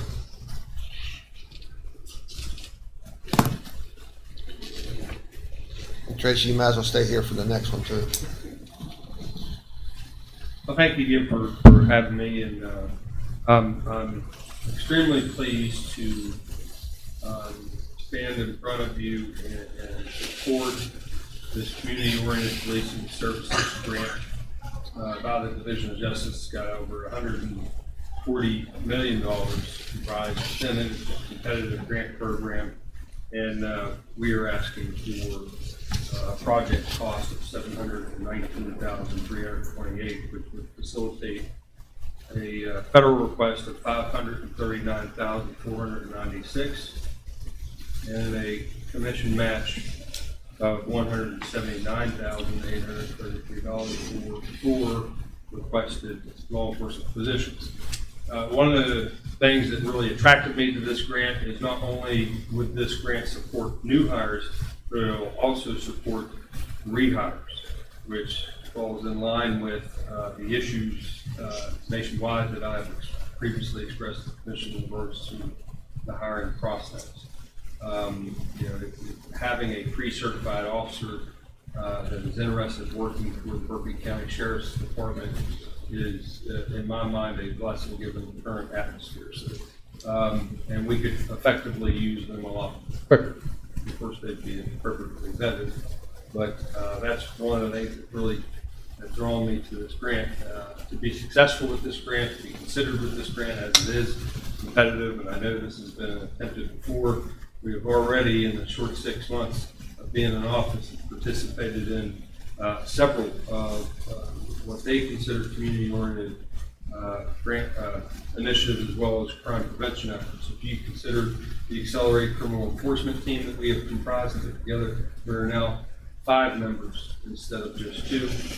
When we started, or 3, I should say, when we first started, we are now 5. These are men and women that help tackle and are swift response to community's issues when they call us and talk about drug issues or violent crimes that are happening in their area. They have significantly large numbers in seizures and arrests and drug seizures and voluntary seizures. We have community-involved programs such as the Handle with Care that we are involved in with the school system. We have kids packs that we participate in with the Martinsburg Initiative. The deputies carry around toys within the back of their trunks in these tote boxes that they give to children who may have been exposed to a traumatic incident, distraction type of technique. We are currently seeking additional training in autism and Project Aware. I have personally taken that class and I found it very beneficial. It's a mental health first aid and recognition style type of class. I like the fact that someone's not standing in front of you and talking about it for 8 hours. They actually have practical exercises involved in that classroom. So it's something I definitely support Kim on and the grant office investment in it. So I do want to thank April and the grants office for, Tracy especially, their work has been phenomenal in helping support us and go after these grants. And I'm asking the commission today to please express your support with pursuing the COPS grant, because I see literally no obstacle that stand in front of us because of the boxes that we are now able to check that I don't feel were able to be checked previously. So, I see nothing. We've had many conversations with Tracy and I in the office, and I feel this to be highly likely that we'll get this grant.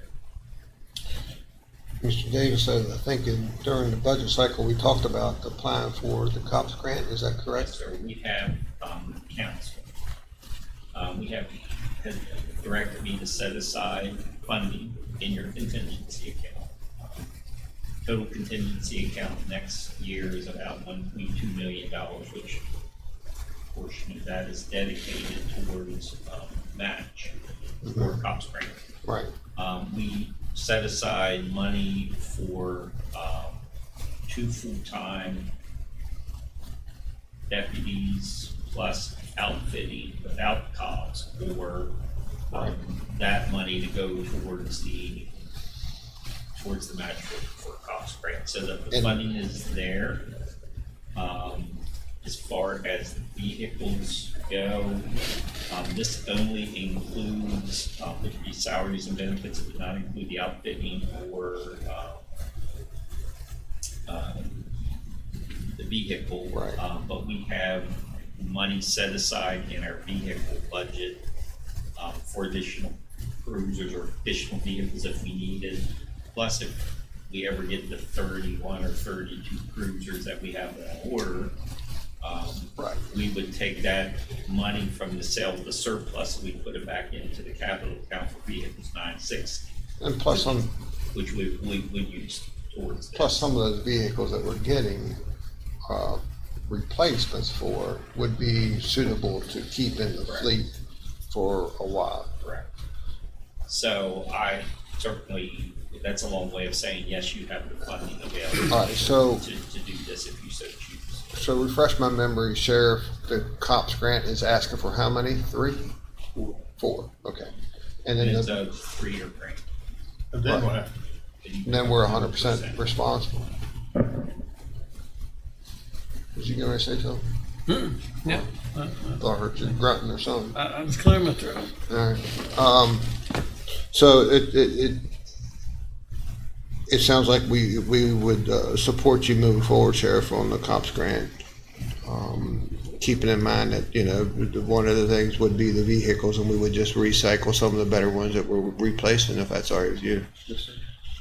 Plus a few extras.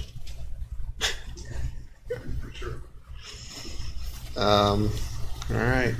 Sounds Thank like, you very much. yes, sir. I appreciate that. We appreciate what you're doing. Don't go anywhere, Tracy. I'm gonna need you on the next one too. Maybe. All right, Jeff, you're up, buddy.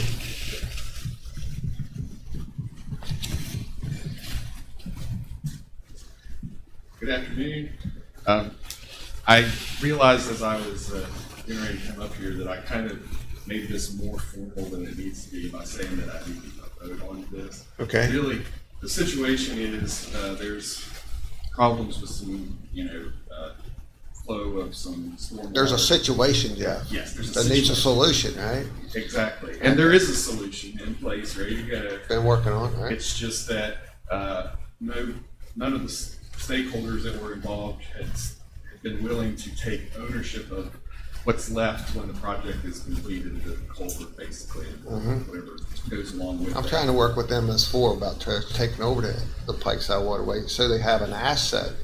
Well, I have, I asked the question to some people last week because I've always been involved with PSDs that own their own facilities. The county didn't own the sewer or the water, the PSDs each own their own, so I wouldn't see why it would be different. It couldn't be the same for a stormwater. Yeah, I consider an asset, they'd probably consider a liability. That's probably they balance out on the county sheet. But essentially, I'm just asking the council to give me direction that I can tell people involved, engineers, DOH, and so forth, the county will accept ownership of this infrastructure. Not only the waterway, but also culverts, is that correct? Yes. So do you want to explain that so the whole council understands about the culvert situation? Well, they're gonna. Did we have this conversation last week? Well, we did. Oh, well, I wasn't here.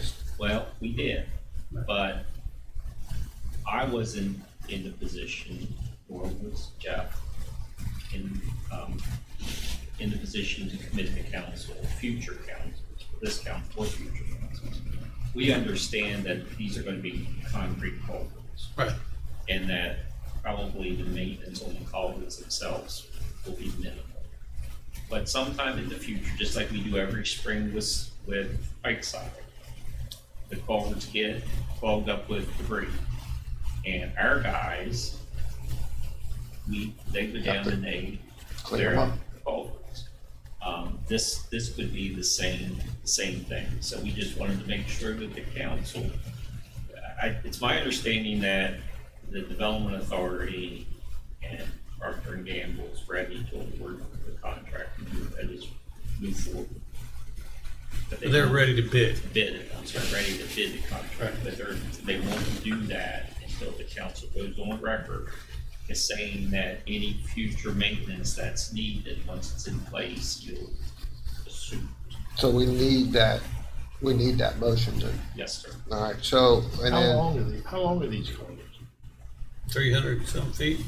They're not real, and there's no access into them other than both ends. And they're 30-inch culverts, which are not the easiest access. If it was 48, you can get somebody in and out of them. 30 inch, it's pretty tough to get anything. well, I've crawled through a 30-inch and flushed out with a 3-inch trash pump. Well, I think we could Darn near probably killed wash me. you on through there with it, with a fire hose or something. But, Pull me through with a rope, right? Yeah, but no, I mean, it's you're 100% right. It is a maintenance issue that is going to happen at some point, going to need to address. And the conversation we had last week was to have the bid. You want to go on? Yes, I understood what was discussed last week, but there was no action in an open session, and to be able to formally put something in writing to a third party, I felt like the council would do something in an open session. So Can I ask something though, Jeff, to Dan? Why would we not go box culvert? Huh? Well, because it's going under roads. It's going to be underneath of a road. Okay. And several driveways. Box culvert though, would be much easier to get through. 30 inches by 6 by 8 foot would be much easier than 4 30-inch culverts. Probably. I didn't design it. I mean, we do have, the Development Authority does have, we had a motion early on that we would have our engineer, whoever that may be, to take a look at it to make sure that it was the best suitable way for the Development Authority to move forward with it. So that hasn't happened yet. We also said that we would have the Development Authority would hire an engineer to oversee the process of the installation of the project so that the county council didn't have to deal with it. I would think the 30-inch box culvert would cost more money up front, but at the same time would be less labor to install. You know, I don't know, but I do know that we Yeah, have to put it out to bid. So when it goes out to bid, that could be an option for somebody to look at bidding it. It would probably be easy. A third, right? No, it's funded. The Development Authority agreed to put $250,000 towards it, and the EDA, the state EDA, has offered a matching grant for that purpose. So there's $500,000 for this. P&G has said anything above $500,000 that they would fund. Anything below $500,000, it would go towards the work that has to be done on the Development Authority's property for their culverts and that type of thing. So, but I think it's going to be pretty close to that price range. And Mr. President, I recall at a meeting we had over at the Development Authority, the reason they have the 30-inch rather than bigger ones because the slope was so minimal. Yeah, but box culvert is the same, so you can run a box culvert the same as you can a concrete culvert. So what he's talking about. Yeah, I'm not talking about making it a 260-inch culverts or 248s. I'm talking about rectangle. It'd be a four-sided box, and they come in precast them, and you just set them in place, gravel bed, and keep on getting it. And actually, they take up less room because you don't have the circles to do it. So the width of it would probably be, you'd probably only be 60 inches by 30 inches instead of 120 inches by 30 inches. Just make a bet on how wide it would be. Yeah, because you have so much gap between each culvert. Right. As well as the thickness of the culvert. And then you know, your bedding.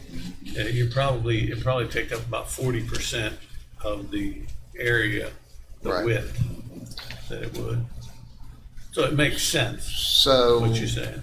We're gonna take I'll entertain a motion to say that we will take possession of the culverts and the right of way and all that stuff, and we would highly entertain the Development Authority to put a option price for a box culvert instead of 4 30-inch culverts. And I would also put in there, if you're doing this, make sure you put in there that we're not going to be responsible for the general maintenance of the road that's above those culverts.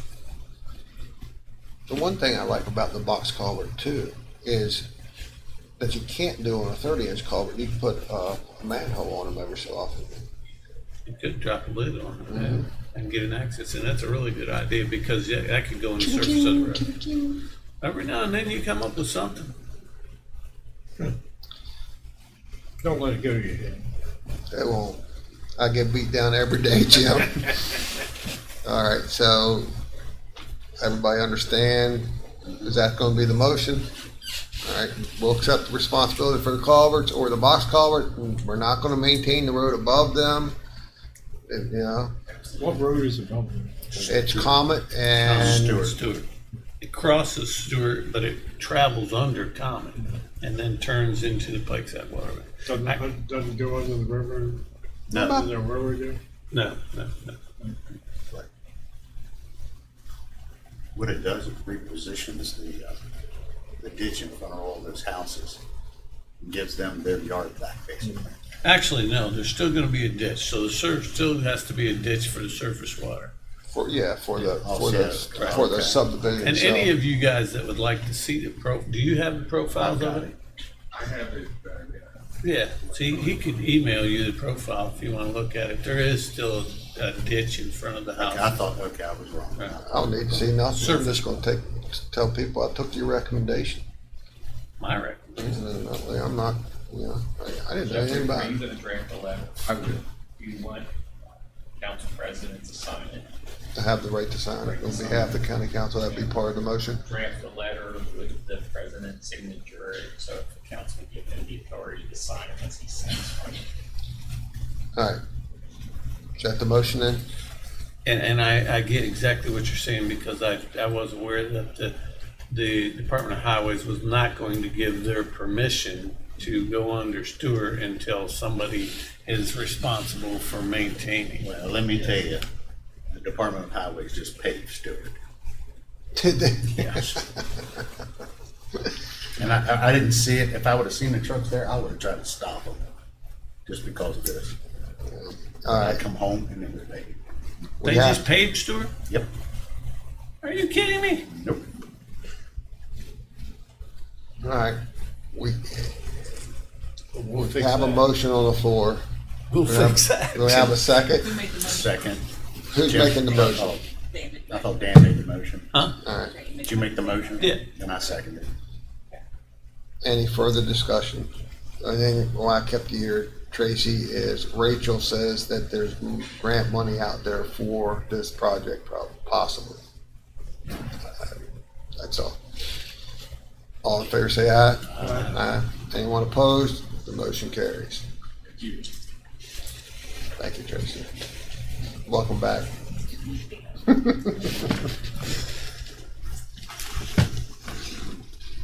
All right. Next on our agenda is Alan Davis, County Administrator, State Budget Revision Number 13, Fund 001. Last state budget revision of the fiscal year, the state auditor's office says that counties, municipalities need to have state budget revisions in no later than July or June 15th. So this will be the last one. Fairly small. We received 12 checks and ACHs since the last state budget revision. Of course, the IT department had 5 reimbursements for IT services totaling $11,447. The biggest receipt of note is $296,960 from United Bank. If the council will recall, we've come to you several times with, we purchased the outfitting, or we ordered the outfitting from Priority Install, the outfitting equipment from Priority Install for the cruisers that we have en route. And as we've been getting that equipment, we've actually been paying for it out of the general fund, out of the capital vehicle account. This $296,960 is reimbursement. We went to closing 2 weeks ago today on the funding needed for the new cruisers and the outfitting, and that money is the reimbursement to us. So recommending that the majority of the funding, $276,783, go into your contingency account. County council account, we put $5,000 in there for dues and subscriptions, correct deficit balance. Courthouse account, $25,000 in contracted services, $500 in refunds and reimbursements, again to correct deficit balance. $30,000 in the building and equipment rental, Department 425 to correct deficit balance. $9,211 in supplies and materials for IT services. $2,236 would go into the sheriff's overtime account. That represents reimbursement of some training expenses that Berkeley County Sheriff's Department paid. The reimbursement is coming from Jefferson County Sheriff. Central Garage, $10,000 into professional services, again, to correct deficit balance. And Day Report Center, as you know, we've received additional funding from HIDA. So some of the money we needed to expend up front and wait for reimbursement, which now has put 731 contracted services of supplies, materials, and a deficit balance. So $20,000 in contracted services and $10,000 in supplies and materials. Again, to correct deficit balance in this current fiscal year, which we'll receive next fiscal year. Need a motion to approve the state budget revision number 13, Fund 001. So moved. Second? Motion been made and second. Any discussion on the motion? If not, all in favor say aye. Aye. Anyone opposed? The motion carries. Any need for executive session, Mr. Yes, Davis? sir. Very, very short for property matters. All right, so we need a motion to go into executive session for real estate matters. Will there be a motion? Second. Will Will there be any action coming out? Yes, there will be action coming out. All right, so we have a motion on the floor. We have a second going in executive session for real estate matters. Any discussion? If not, all in favor say aye. Anyone opposed? We are in executive session.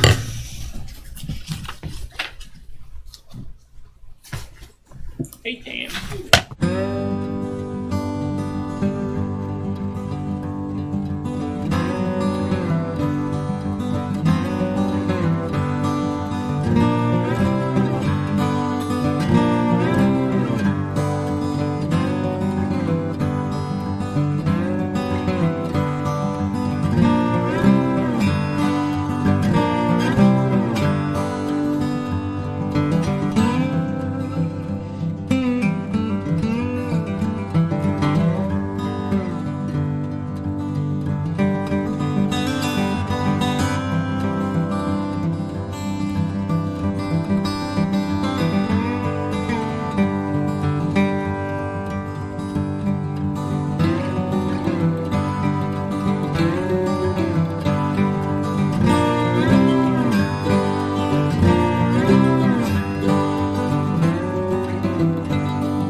we're out of executive session. Is there any action being taken? Mr. President, like to make a motion to move forward with the purchase of 20 to 25 acre parcel in South Berkeley, purchased from Green Industrial Realty LLC. Motion's been made. Do we have a second? Second. Second. Any discussion on the motion? Do you want to stipulate the price per acre for the record? Let me see what the contract says here.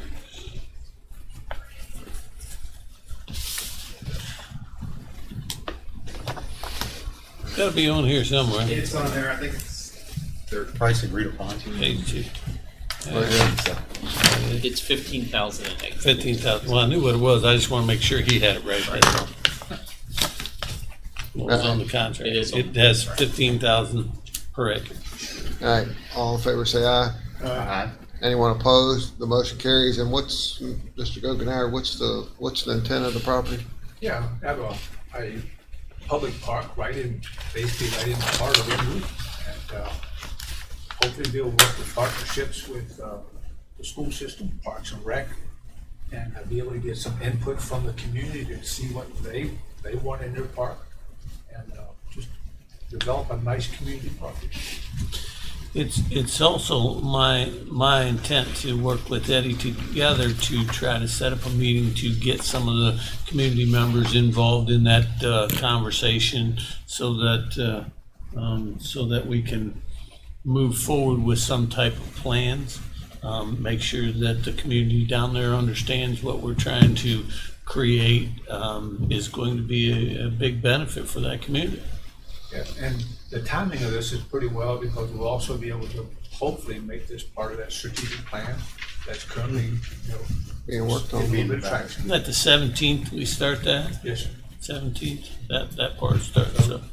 Yeah, it's good. I'm excited about it. There's a lot of good things happening. I mean, it seems like Parks and Rec is very near to picking their next director, and a lot of good things going on. I had a conversation with Mr. Taylor a couple of days ago about that. It's it is real exciting to see what's going on with that. I didn't know that. All right, I guess we'll take a break until 6 o'clock. Sure. Oh, I thought I did. We did. Yeah. Oh, I know you had discussion. No, we had discussion and I voted and then I came back to it. Okay. Right, Penny? Sir. All right, we're gonna take a break until 6 o'clock. I didn't know Johnny lost his brother.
right, we're back in session. Need a motion to go into public hearing for the Tuscarora zoning. So moved. We have a motion on the floor and we have a second. Any discussion on the motion? If not, all in favor say aye. Aye. Anyone opposed? We're back in the public hearing for the Tuscarora zoning appeal. Mr. Delegetti, I'll have you come in and come up to the podium and let everybody know in the audience what this is about and why we're here. Okay, I'm Anthony Delegetti, I'm the attorney for the county. So this is a public hearing on potential changes to the Tuscarora community zoning ordinance. Initially, this whole process was started by a petition to remove one piece of land from the zone area. There was the public hearing and the planning commission. The planning commission was making a recommendation. It's now before the county council about what to do. The county council has heard from folks, a lot of folks whose phone emails this public hearing. And the public sentiment, I think, is pretty well known, but we still have your opportunity to come up and speak. No decision will be made today. The decision will be made next week at the council regular hearing, so next Thursday. I think that about covers it, Mr. President. If there's Yeah, we'll fill in. I'd like to say at this point in time too, we had quite a few people make comments this morning, and the one thing that I will say, and I'll let any council member speak for themselves, is one of the things that people choose to do. They can either live in the city of Martinsburg where it's zoned, Martinsburg itself, or you can choose to live in an HOA subdivision where you're protected by the HOA covenants and restrictions, or you can choose to live in a zoned area in Berkeley County, which there's only two, and that's the Tuscarora and the Windywall. You all have chosen to be living in the Tuscarora, or you are near the Tuscarora, one of the two. You will be the ones that have been on the sign-up sheet. I'll try to pronounce your name correctly, as Dan made fun of me earlier. I'm very poor on pronouncing people's names, so feel free to correct me when you come up. And state whether you give us your address and whether you are in the zoned area or you are outside the zone area. I think it's fair to say that when going back to what my earlier part of my conversation is, when you choose to live in one of these areas, you feel like you're protected, right? And I think that myself, I'm only one person, even though I'm the president of the county council. I feel that each and every one of you that moved into a zoned area is there for a reason, and you want to be protected and make sure that it doesn't devaluate your property values. Not saying that any development would devaluate, but at the same time, you want to keep it the same way as it always was since 1975, Mr. McAvoy, if I was correct. So at this time, anybody else want to say anything? I'm sorry.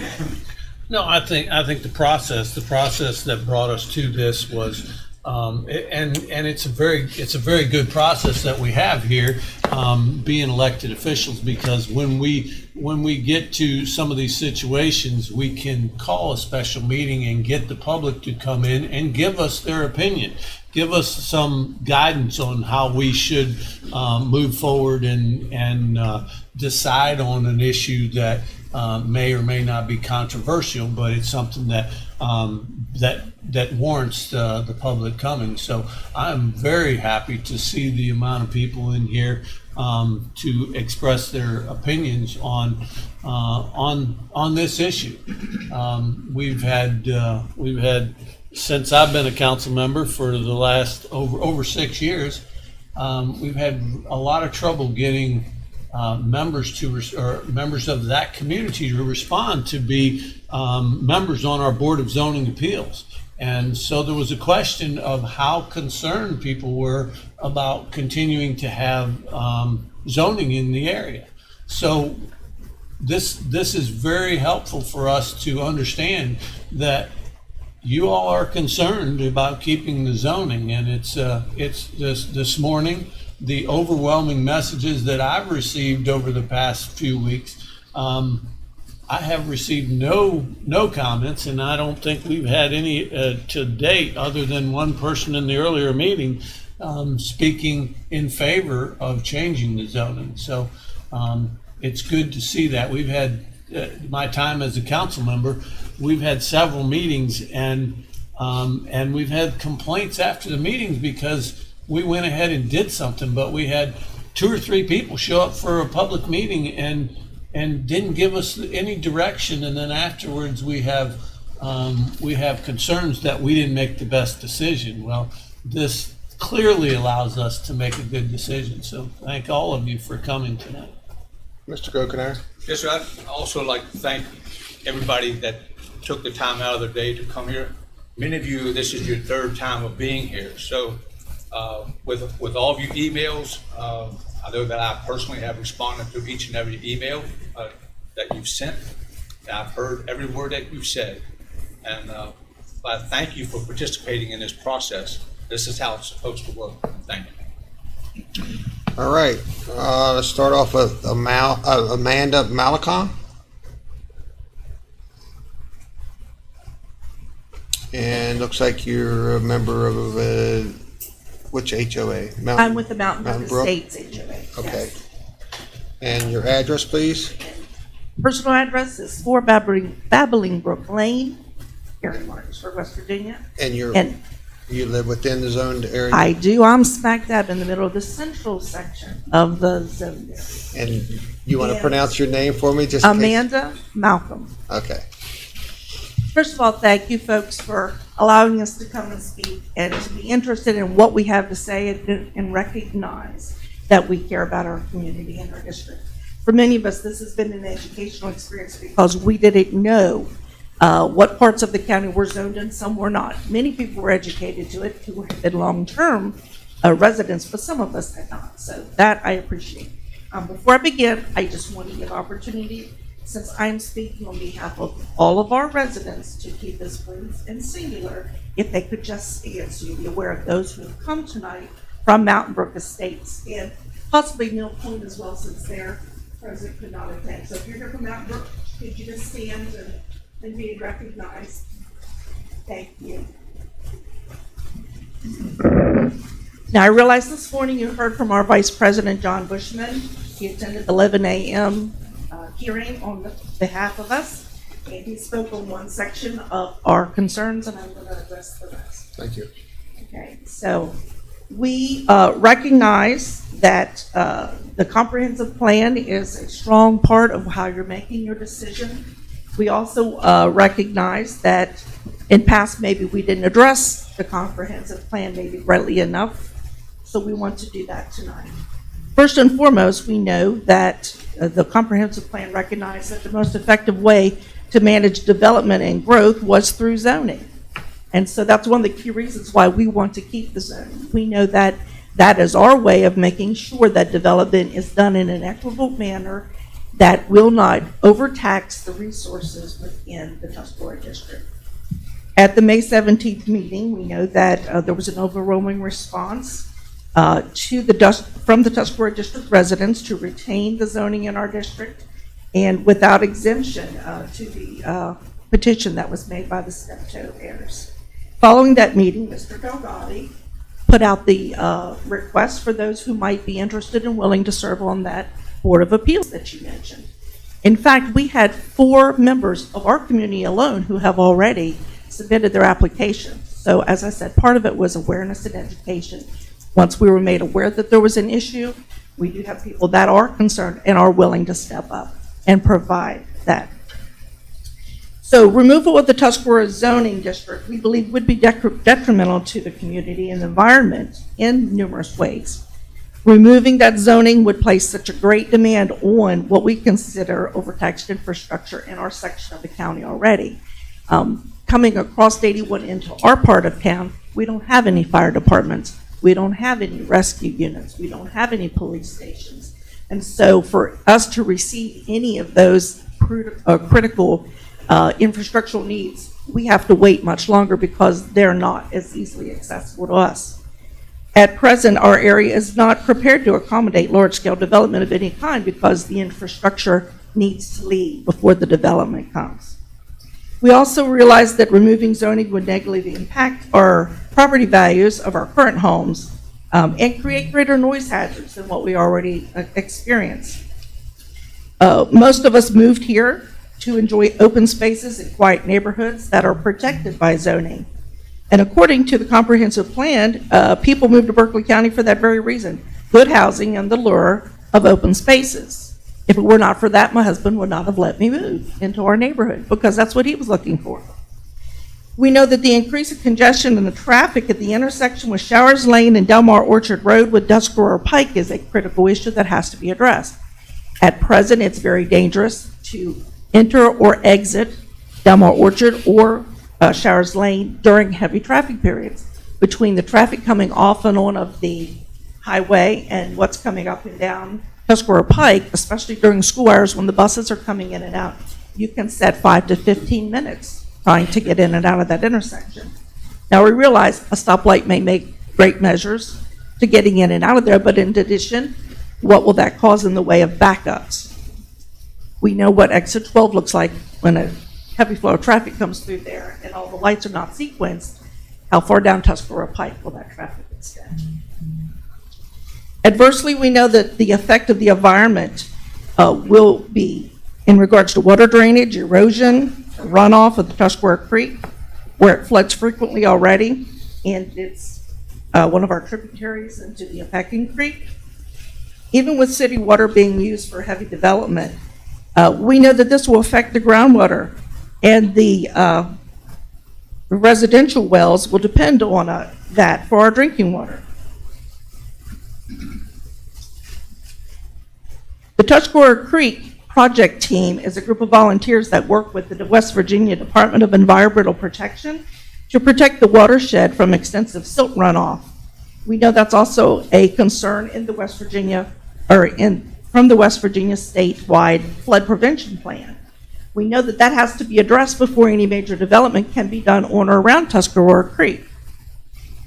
This team, who's been working with Elena at the West Virginia Department of Environmental Protection, has applied for a grant from the Canaan Valley Institute to restore the Tuscarora Creek structure in our district, especially along the properties that border Mountain Brook Estates and the Steptoe property, which borders us from the backside.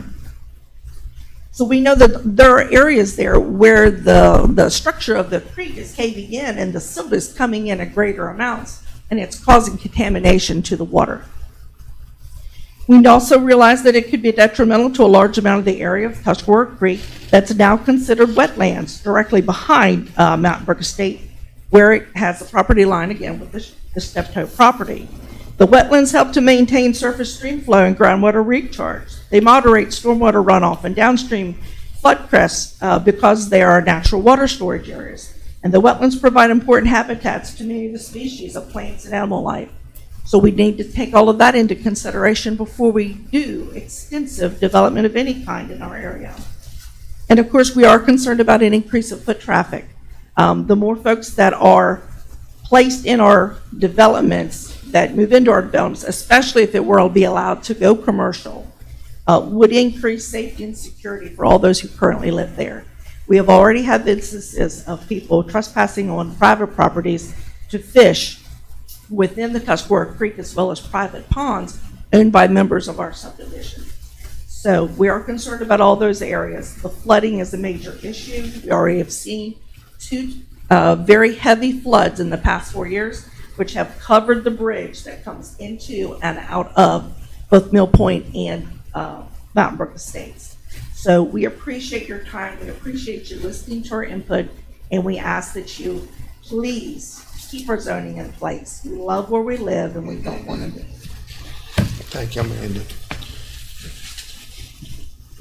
Next that's on the sign-up sheet is Joseph Bowers.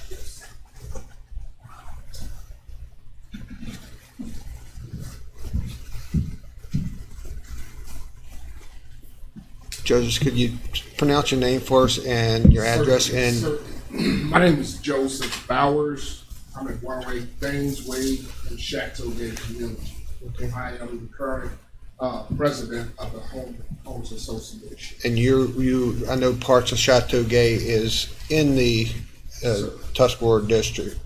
Is your residence in that district? So my residence is just listed by. You're outside, but you're here to represent the subdivision. But I am here to represent the subdivision. Thank you, sir. Absolutely. Thank you. Yes, sir. And let me start by sincerely thanking you, Mr. Copenhagen, and the county council for taking your time and allowing us to speak. We need our voices heard. I understand you could be doing many other things right now, but you professionally taking time to hear our sincere concerns. Thank you, sir. With that, I would ask, likewise, I want to personally thank everyone in the room for showing up. The Chateaugay residents, if you could please stand.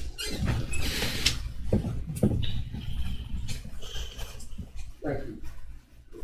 Which shows a real concern, a real sincere concern for our neighbors, and their concern about what the impact that this, if this rezoning was to go through, what it would do to them. They are voices that I must listen to.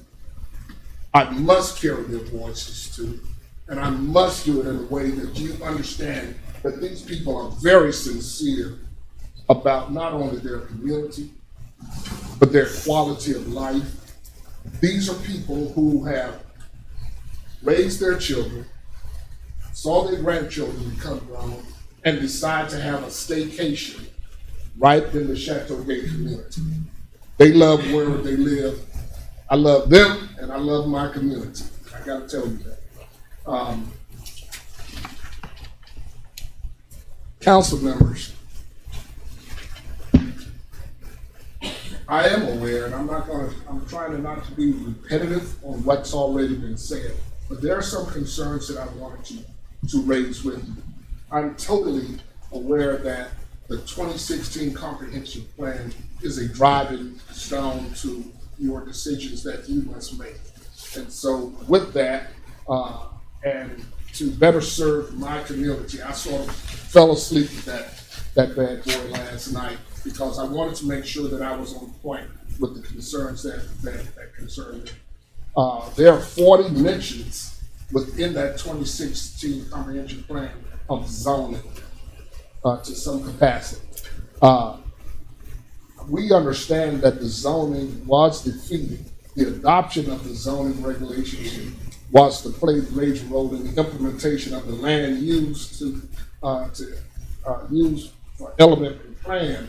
But when the zoning concept was defeated by the voters of the county, the major tool that you had in place there for directing the growth to certain areas were lost. All right, we understand that. I am concerned that decisions were previously made without regards or regardless of the public input, and that's previous. That's on page 3 of the part within the 2016 comprehensive plan that addresses. I am very satisfied with county government in regards to in that statement. They were talking about how that plan was defeated in a general election in the 1980s and again in 2010. They just didn't want it. They just didn't want it, sir. And I further look into chapter 5A where they speak of the growth management plan. They speak of zoning as the most effective tool in management.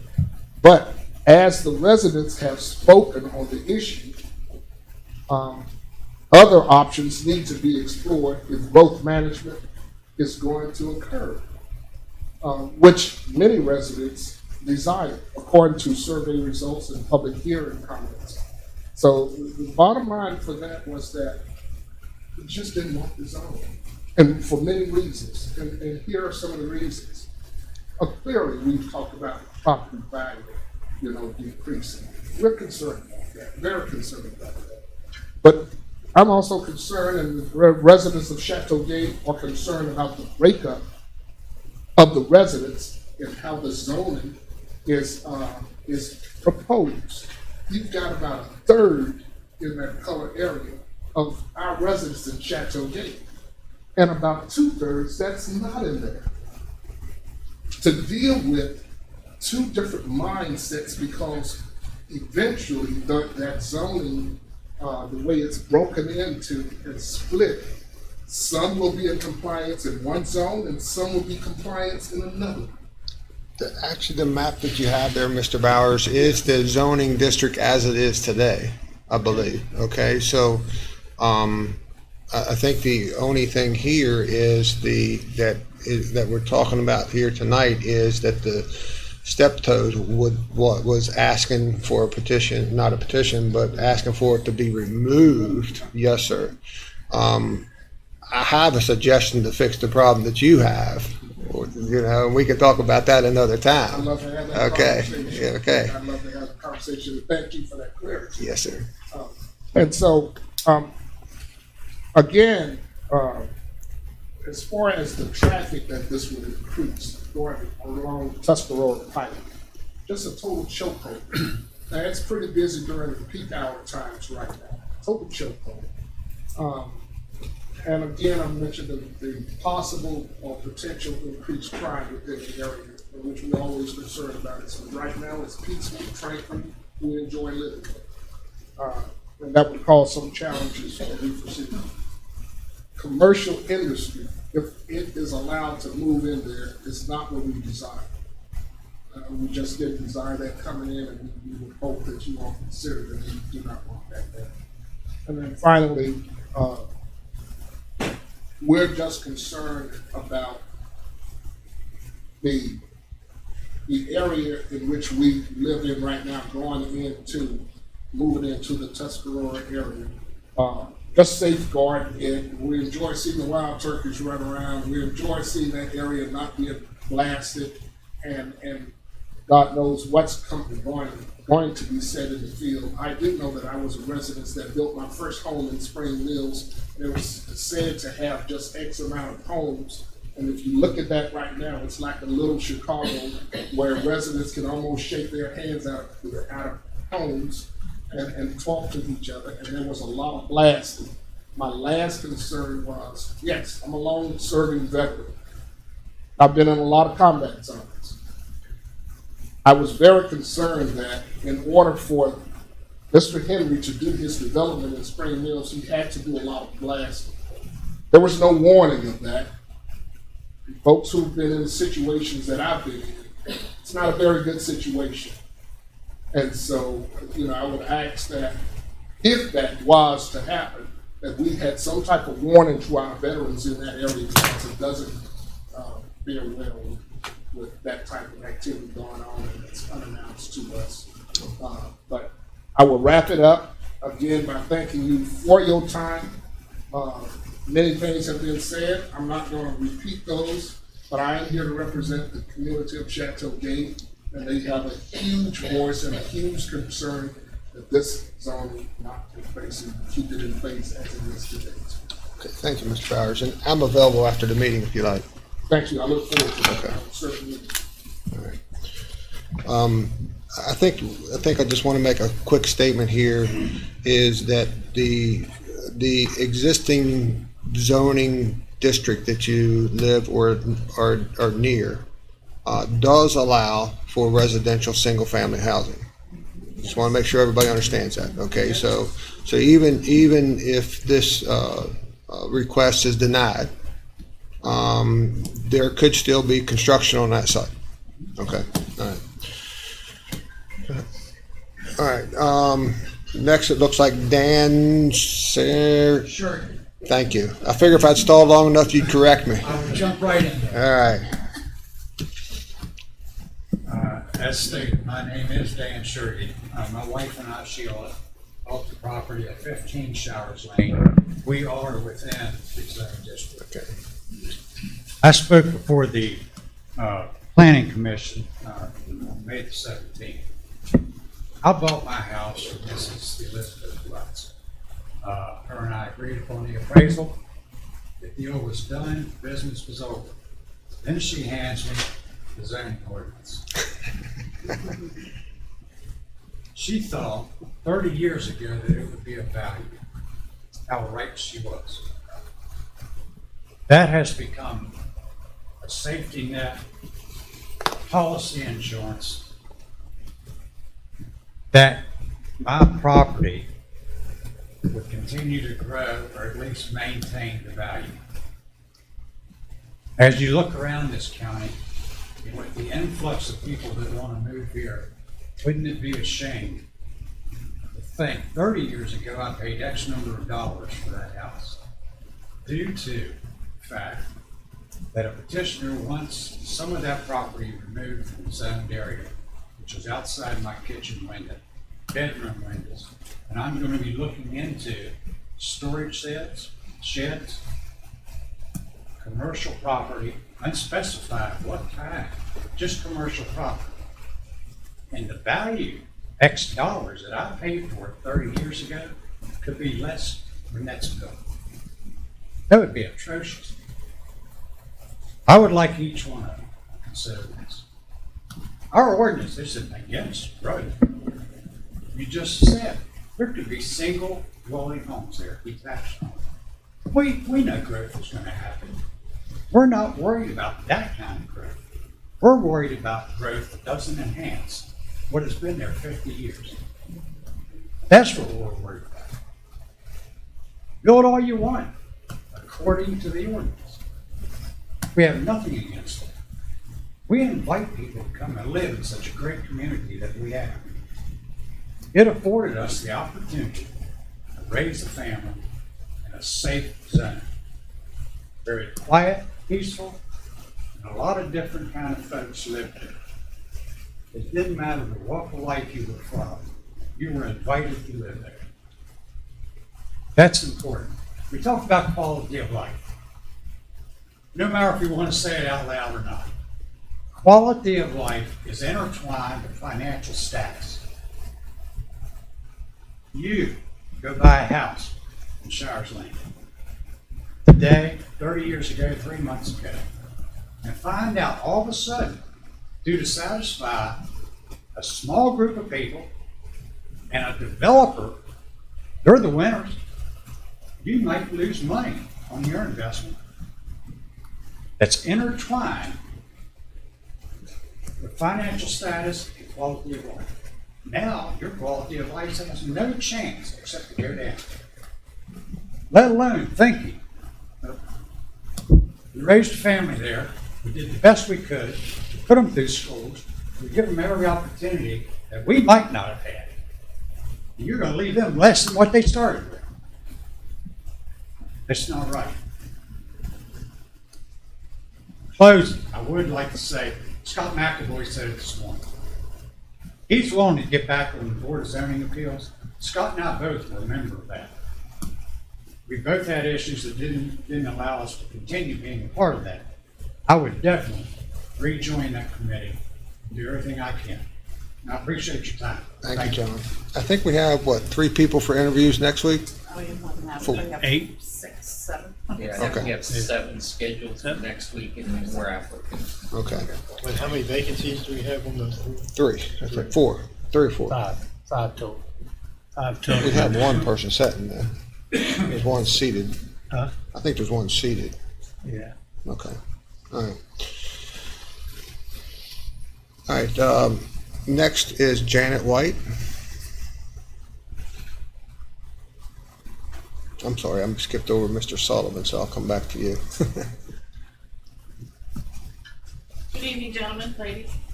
My name is Janet White. I'm at 688 Shires Lane. I'm in the Mill Point area. I've been a resident there now for 10 years. My parents lived there prior for us being there. We've known Bob and Sarah Steptoe for a long time. Jimmy Steptoe was our lawyer.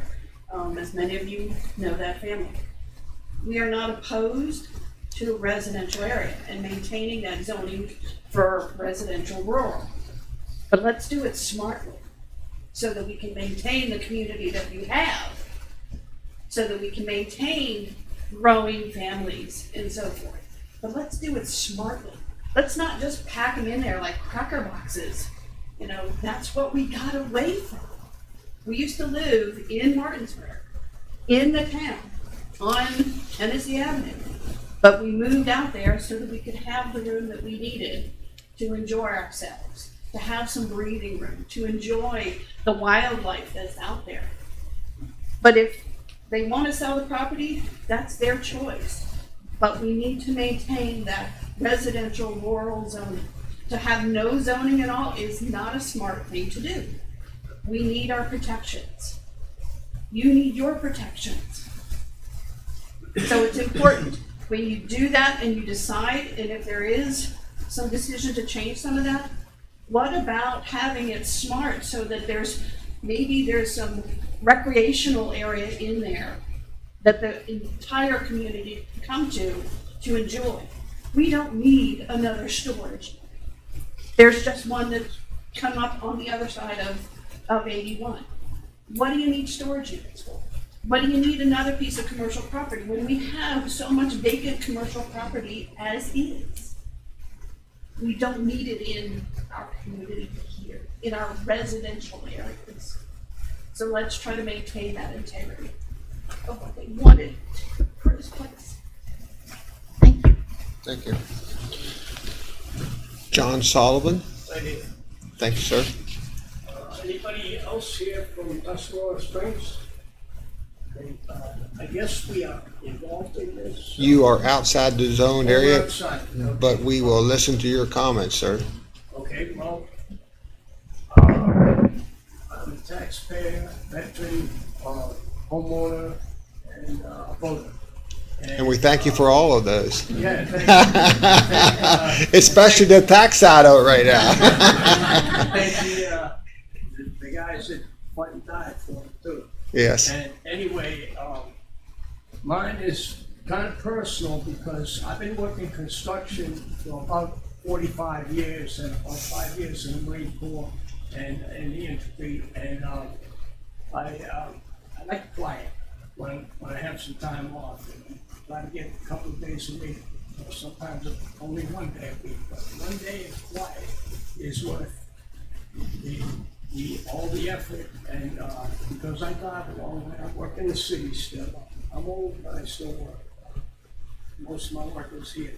Mm-hmm. And anyway, that's why I like it here. I've been here. I lived in Back Creek Valley from the middle 80s to 2001. We owned a home there, and we sold that home. And my job ended up in Boston, so we came back in 03. And so we're back, and we bought that home about 18 years ago. And, it's over 18 years, and we like it, and we're happy there. And we're hoping to spend the rest 5 days. But I am very concerned because I have lived in a lot of cities, small, medium, and large, and the growth just spreads in a lot of places. Virginia suburbs of DC, Maryland suburbs of DC, just spreads, it spreads, it spreads, and there's no peace, there's no quiet, there's small lots, etc. So that's why we're out here, and that's why when I heard about this recently, I wanted to have my say and put my words in. Well, and I appreciate your service, sir. Thank you. I'm thinking this is Richard Key or Rachel Key? Richard, I take it. That's close enough. I live in Chateauguay, 555 Street Dream, as a matter of fact, I live on the corner of Street Dream and Easy Street. Okay. And that's the only way I'll ever be on Easy Street. And I'm thinking that would be outside the zoned area, but Oh, no. that is part. I know, like Mr. Bauer says, it's a very small portion of Chateauguay. Perhaps, and I don't know. But either way, it's worth that. Absolutely. I didn't make any notes, just for the moment, aside the last one. This is coming from the heart. And this is we're talking about one development. No, we're not. Let's be honest. We're talking, once this development's in, we're talking many developments. I think we all can agree to that. Right now, we have an area that is simple view. I think we all can agree here that anything west of the interstate, it's beautiful. In some places, it's like going back in time. I kind of like to keep it that way. I think we all want to keep it that way. And once you get that development started, this particular one, it's not done. We're gonna have another one, and another one, and another one. Let's be honest. Money talks sometimes, and people make money. So I don't want our road, as we were mentioned before, is adequate at best now. Who's going to pay for the upgrades? Because we're going to have upgrades. We're not talking cheap upgrades. We're talking a lot of money. Who's paying? I think we all know the answer to that. I don't want it to look like Route 9 and Rush Hour or over there on the other side.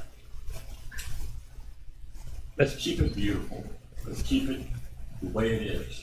Because I'm not talking, you talk about advisement. We are. We're advising. You're all very intelligent. I don't mean that we know more than you. But I'm not talking about for us. I'm talking about our future generations. This is more about than just us. This is our children, our grandchildren, people we don't even know. Because right now we have beauty on the west side. Let's don't get rid of it. Let's keep it. Let's don't, just development for development's sake, just doesn't make any sense. We already have a lot of it. Nothing to do about it. Progress is progress. But let's at least keep one part of the county looking beautiful. That's all I'm gonna say. Thank you, Richard. There were some people that came in late. Anybody else would like to say anything? Okay. Amanda, you made a statement about fire. I just want to bring you up to date. One of the things that I want each and every one of you to hear is there has been an outcry for better service for fire and EMS on the west side of 81. We were not, I sat on the fire board and I sat on the ambulance authority as well. And I tried to acquire, and Eddie was part of that as well, property on the west side. We were unable to do that. So what we did, the hottest spot is we have hot maps. So the hottest spot is right around the old Kmart. So if any of you all been out that way recently, you'll see a new fire hall being built. That fire hall is being built to serve you better. Okay, and that's a $5 million project. The other thing that I would like to say to each and every one of y'all, and it wouldn't be good for me not to bring you up to speed, is one of the things that this council has worked on very aggressively is improving quality of life. All right, and there's a gentleman in the room, I'm looking at him right now, and that had given us a lot of, Mr. McAvoy and myself, a place to play baseball when we was growing up. And so one of the things that we find is that we want to improve the quality of life in Berkeley County, and we want to be able to give more options on green space, better quality of green space, and we've been working very aggressively on that. And so there is a group of people working on a small park in South Berkeley County, and it is a developer. North Berkeley County. We just signed a contract today to purchase up to 25 acres on the south end of the county for Parks and Rec. And there's a family, two members of a family that just purchased additional property, or have it under contract at least, to expand upon Poorhouse Farm, to give us the possibility of time to find the money or through grants to do that. We're right now working along with the city of Martinsburg to expand upon, and it's been a joint effort. Martinsburg took the lead on it here recently, but you have the walking path and the bicycle path along Route 9 that goes all the way down to Rancid. We are working very aggressively, and I think the city of Martinsburg is as well, is to try to expand that down in old railroad bed into the roundhouse. our next dream would be, and it's dreams, and you all can help, and I say it would be bad upon me to not take advantage of tonight. Our vision, let's say, is to go from the Roundhouse out to 750 Baltimore Street, which we own, which is along the Tuscarora Creek, and then on out to War Memorial. And it would be great if we was able to extend that trail from War Memorial out to Poorhouse Farm. That's our vision. Can we do it by ourselves? No, it's going to take community involvement. And I'm sure that some people that are joining the creek would say, no, I don't want the additional traffic. But I'd like to say, just think if you could walk out your back door and get on that trail and be able to walk anywhere you want and go to 3 different parks. All right. So, and that's the quality of life that people's looking for. And we know we treasure each and every one of our citizens. We treasure your children. And we want them to take up housing here and be the next generation to be in our seats, because we're all getting pretty darn old. Except for Eddie, we're pretty gray, and Alan don't have any hair left at all. So, I think we want to end this meeting and saying thank you for being here tonight. We've heard your voices. The Planning Commission heard your voice loud and clear. We heard the voices this morning loud and clear, and we hear your voices here tonight. Okay? And I'll leave that to my colleagues. I would, and I give Doug a hard time about names because I have the same issues, so we can joke back and forth about that. But one of the biggest problems that I've always seen with zoning is that once you create zoning, then the zoning is up to a board of 5 members that sit here and can decide whether or not to change your zoning or keep your zoning. So the vital part of that is interaction. You guys have clearly, and with all the emails that I've received and phone calls and spoken to people, clearly got the message across. But you need to continue to do that. When we were trying to find people to get involved for these zoning appeals board, we were unsuccessful. But we think we did the right thing because we went above and beyond and had letters sent out to people so that you understood that we were talking about that. That's not a requirement to change it. And in a couple of years, I won't be here, he won't be here, and he won't be here. You're going to have a whole other board sitting up here. So you need to stay involved with what's going on in your community to protect what you have. And I personally thank you all for making it clear to us tonight what your thoughts are. I just want to say thank you. The Tuscarora zoning has the weirdest boundaries I've ever seen. I have no clue how it was come to and where it's going, but it follows no property lines. I have no idea where the shape came from. That may be something y'all put your heads together and figure out what to do about it. But it's an ongoing thing, and you've got to be vigilant. I just follow up, once again, just thank you for being a part of this process. And I thank the council, for taking this extra step of sending notices out, getting your opinions, so we can do a good job in representing you.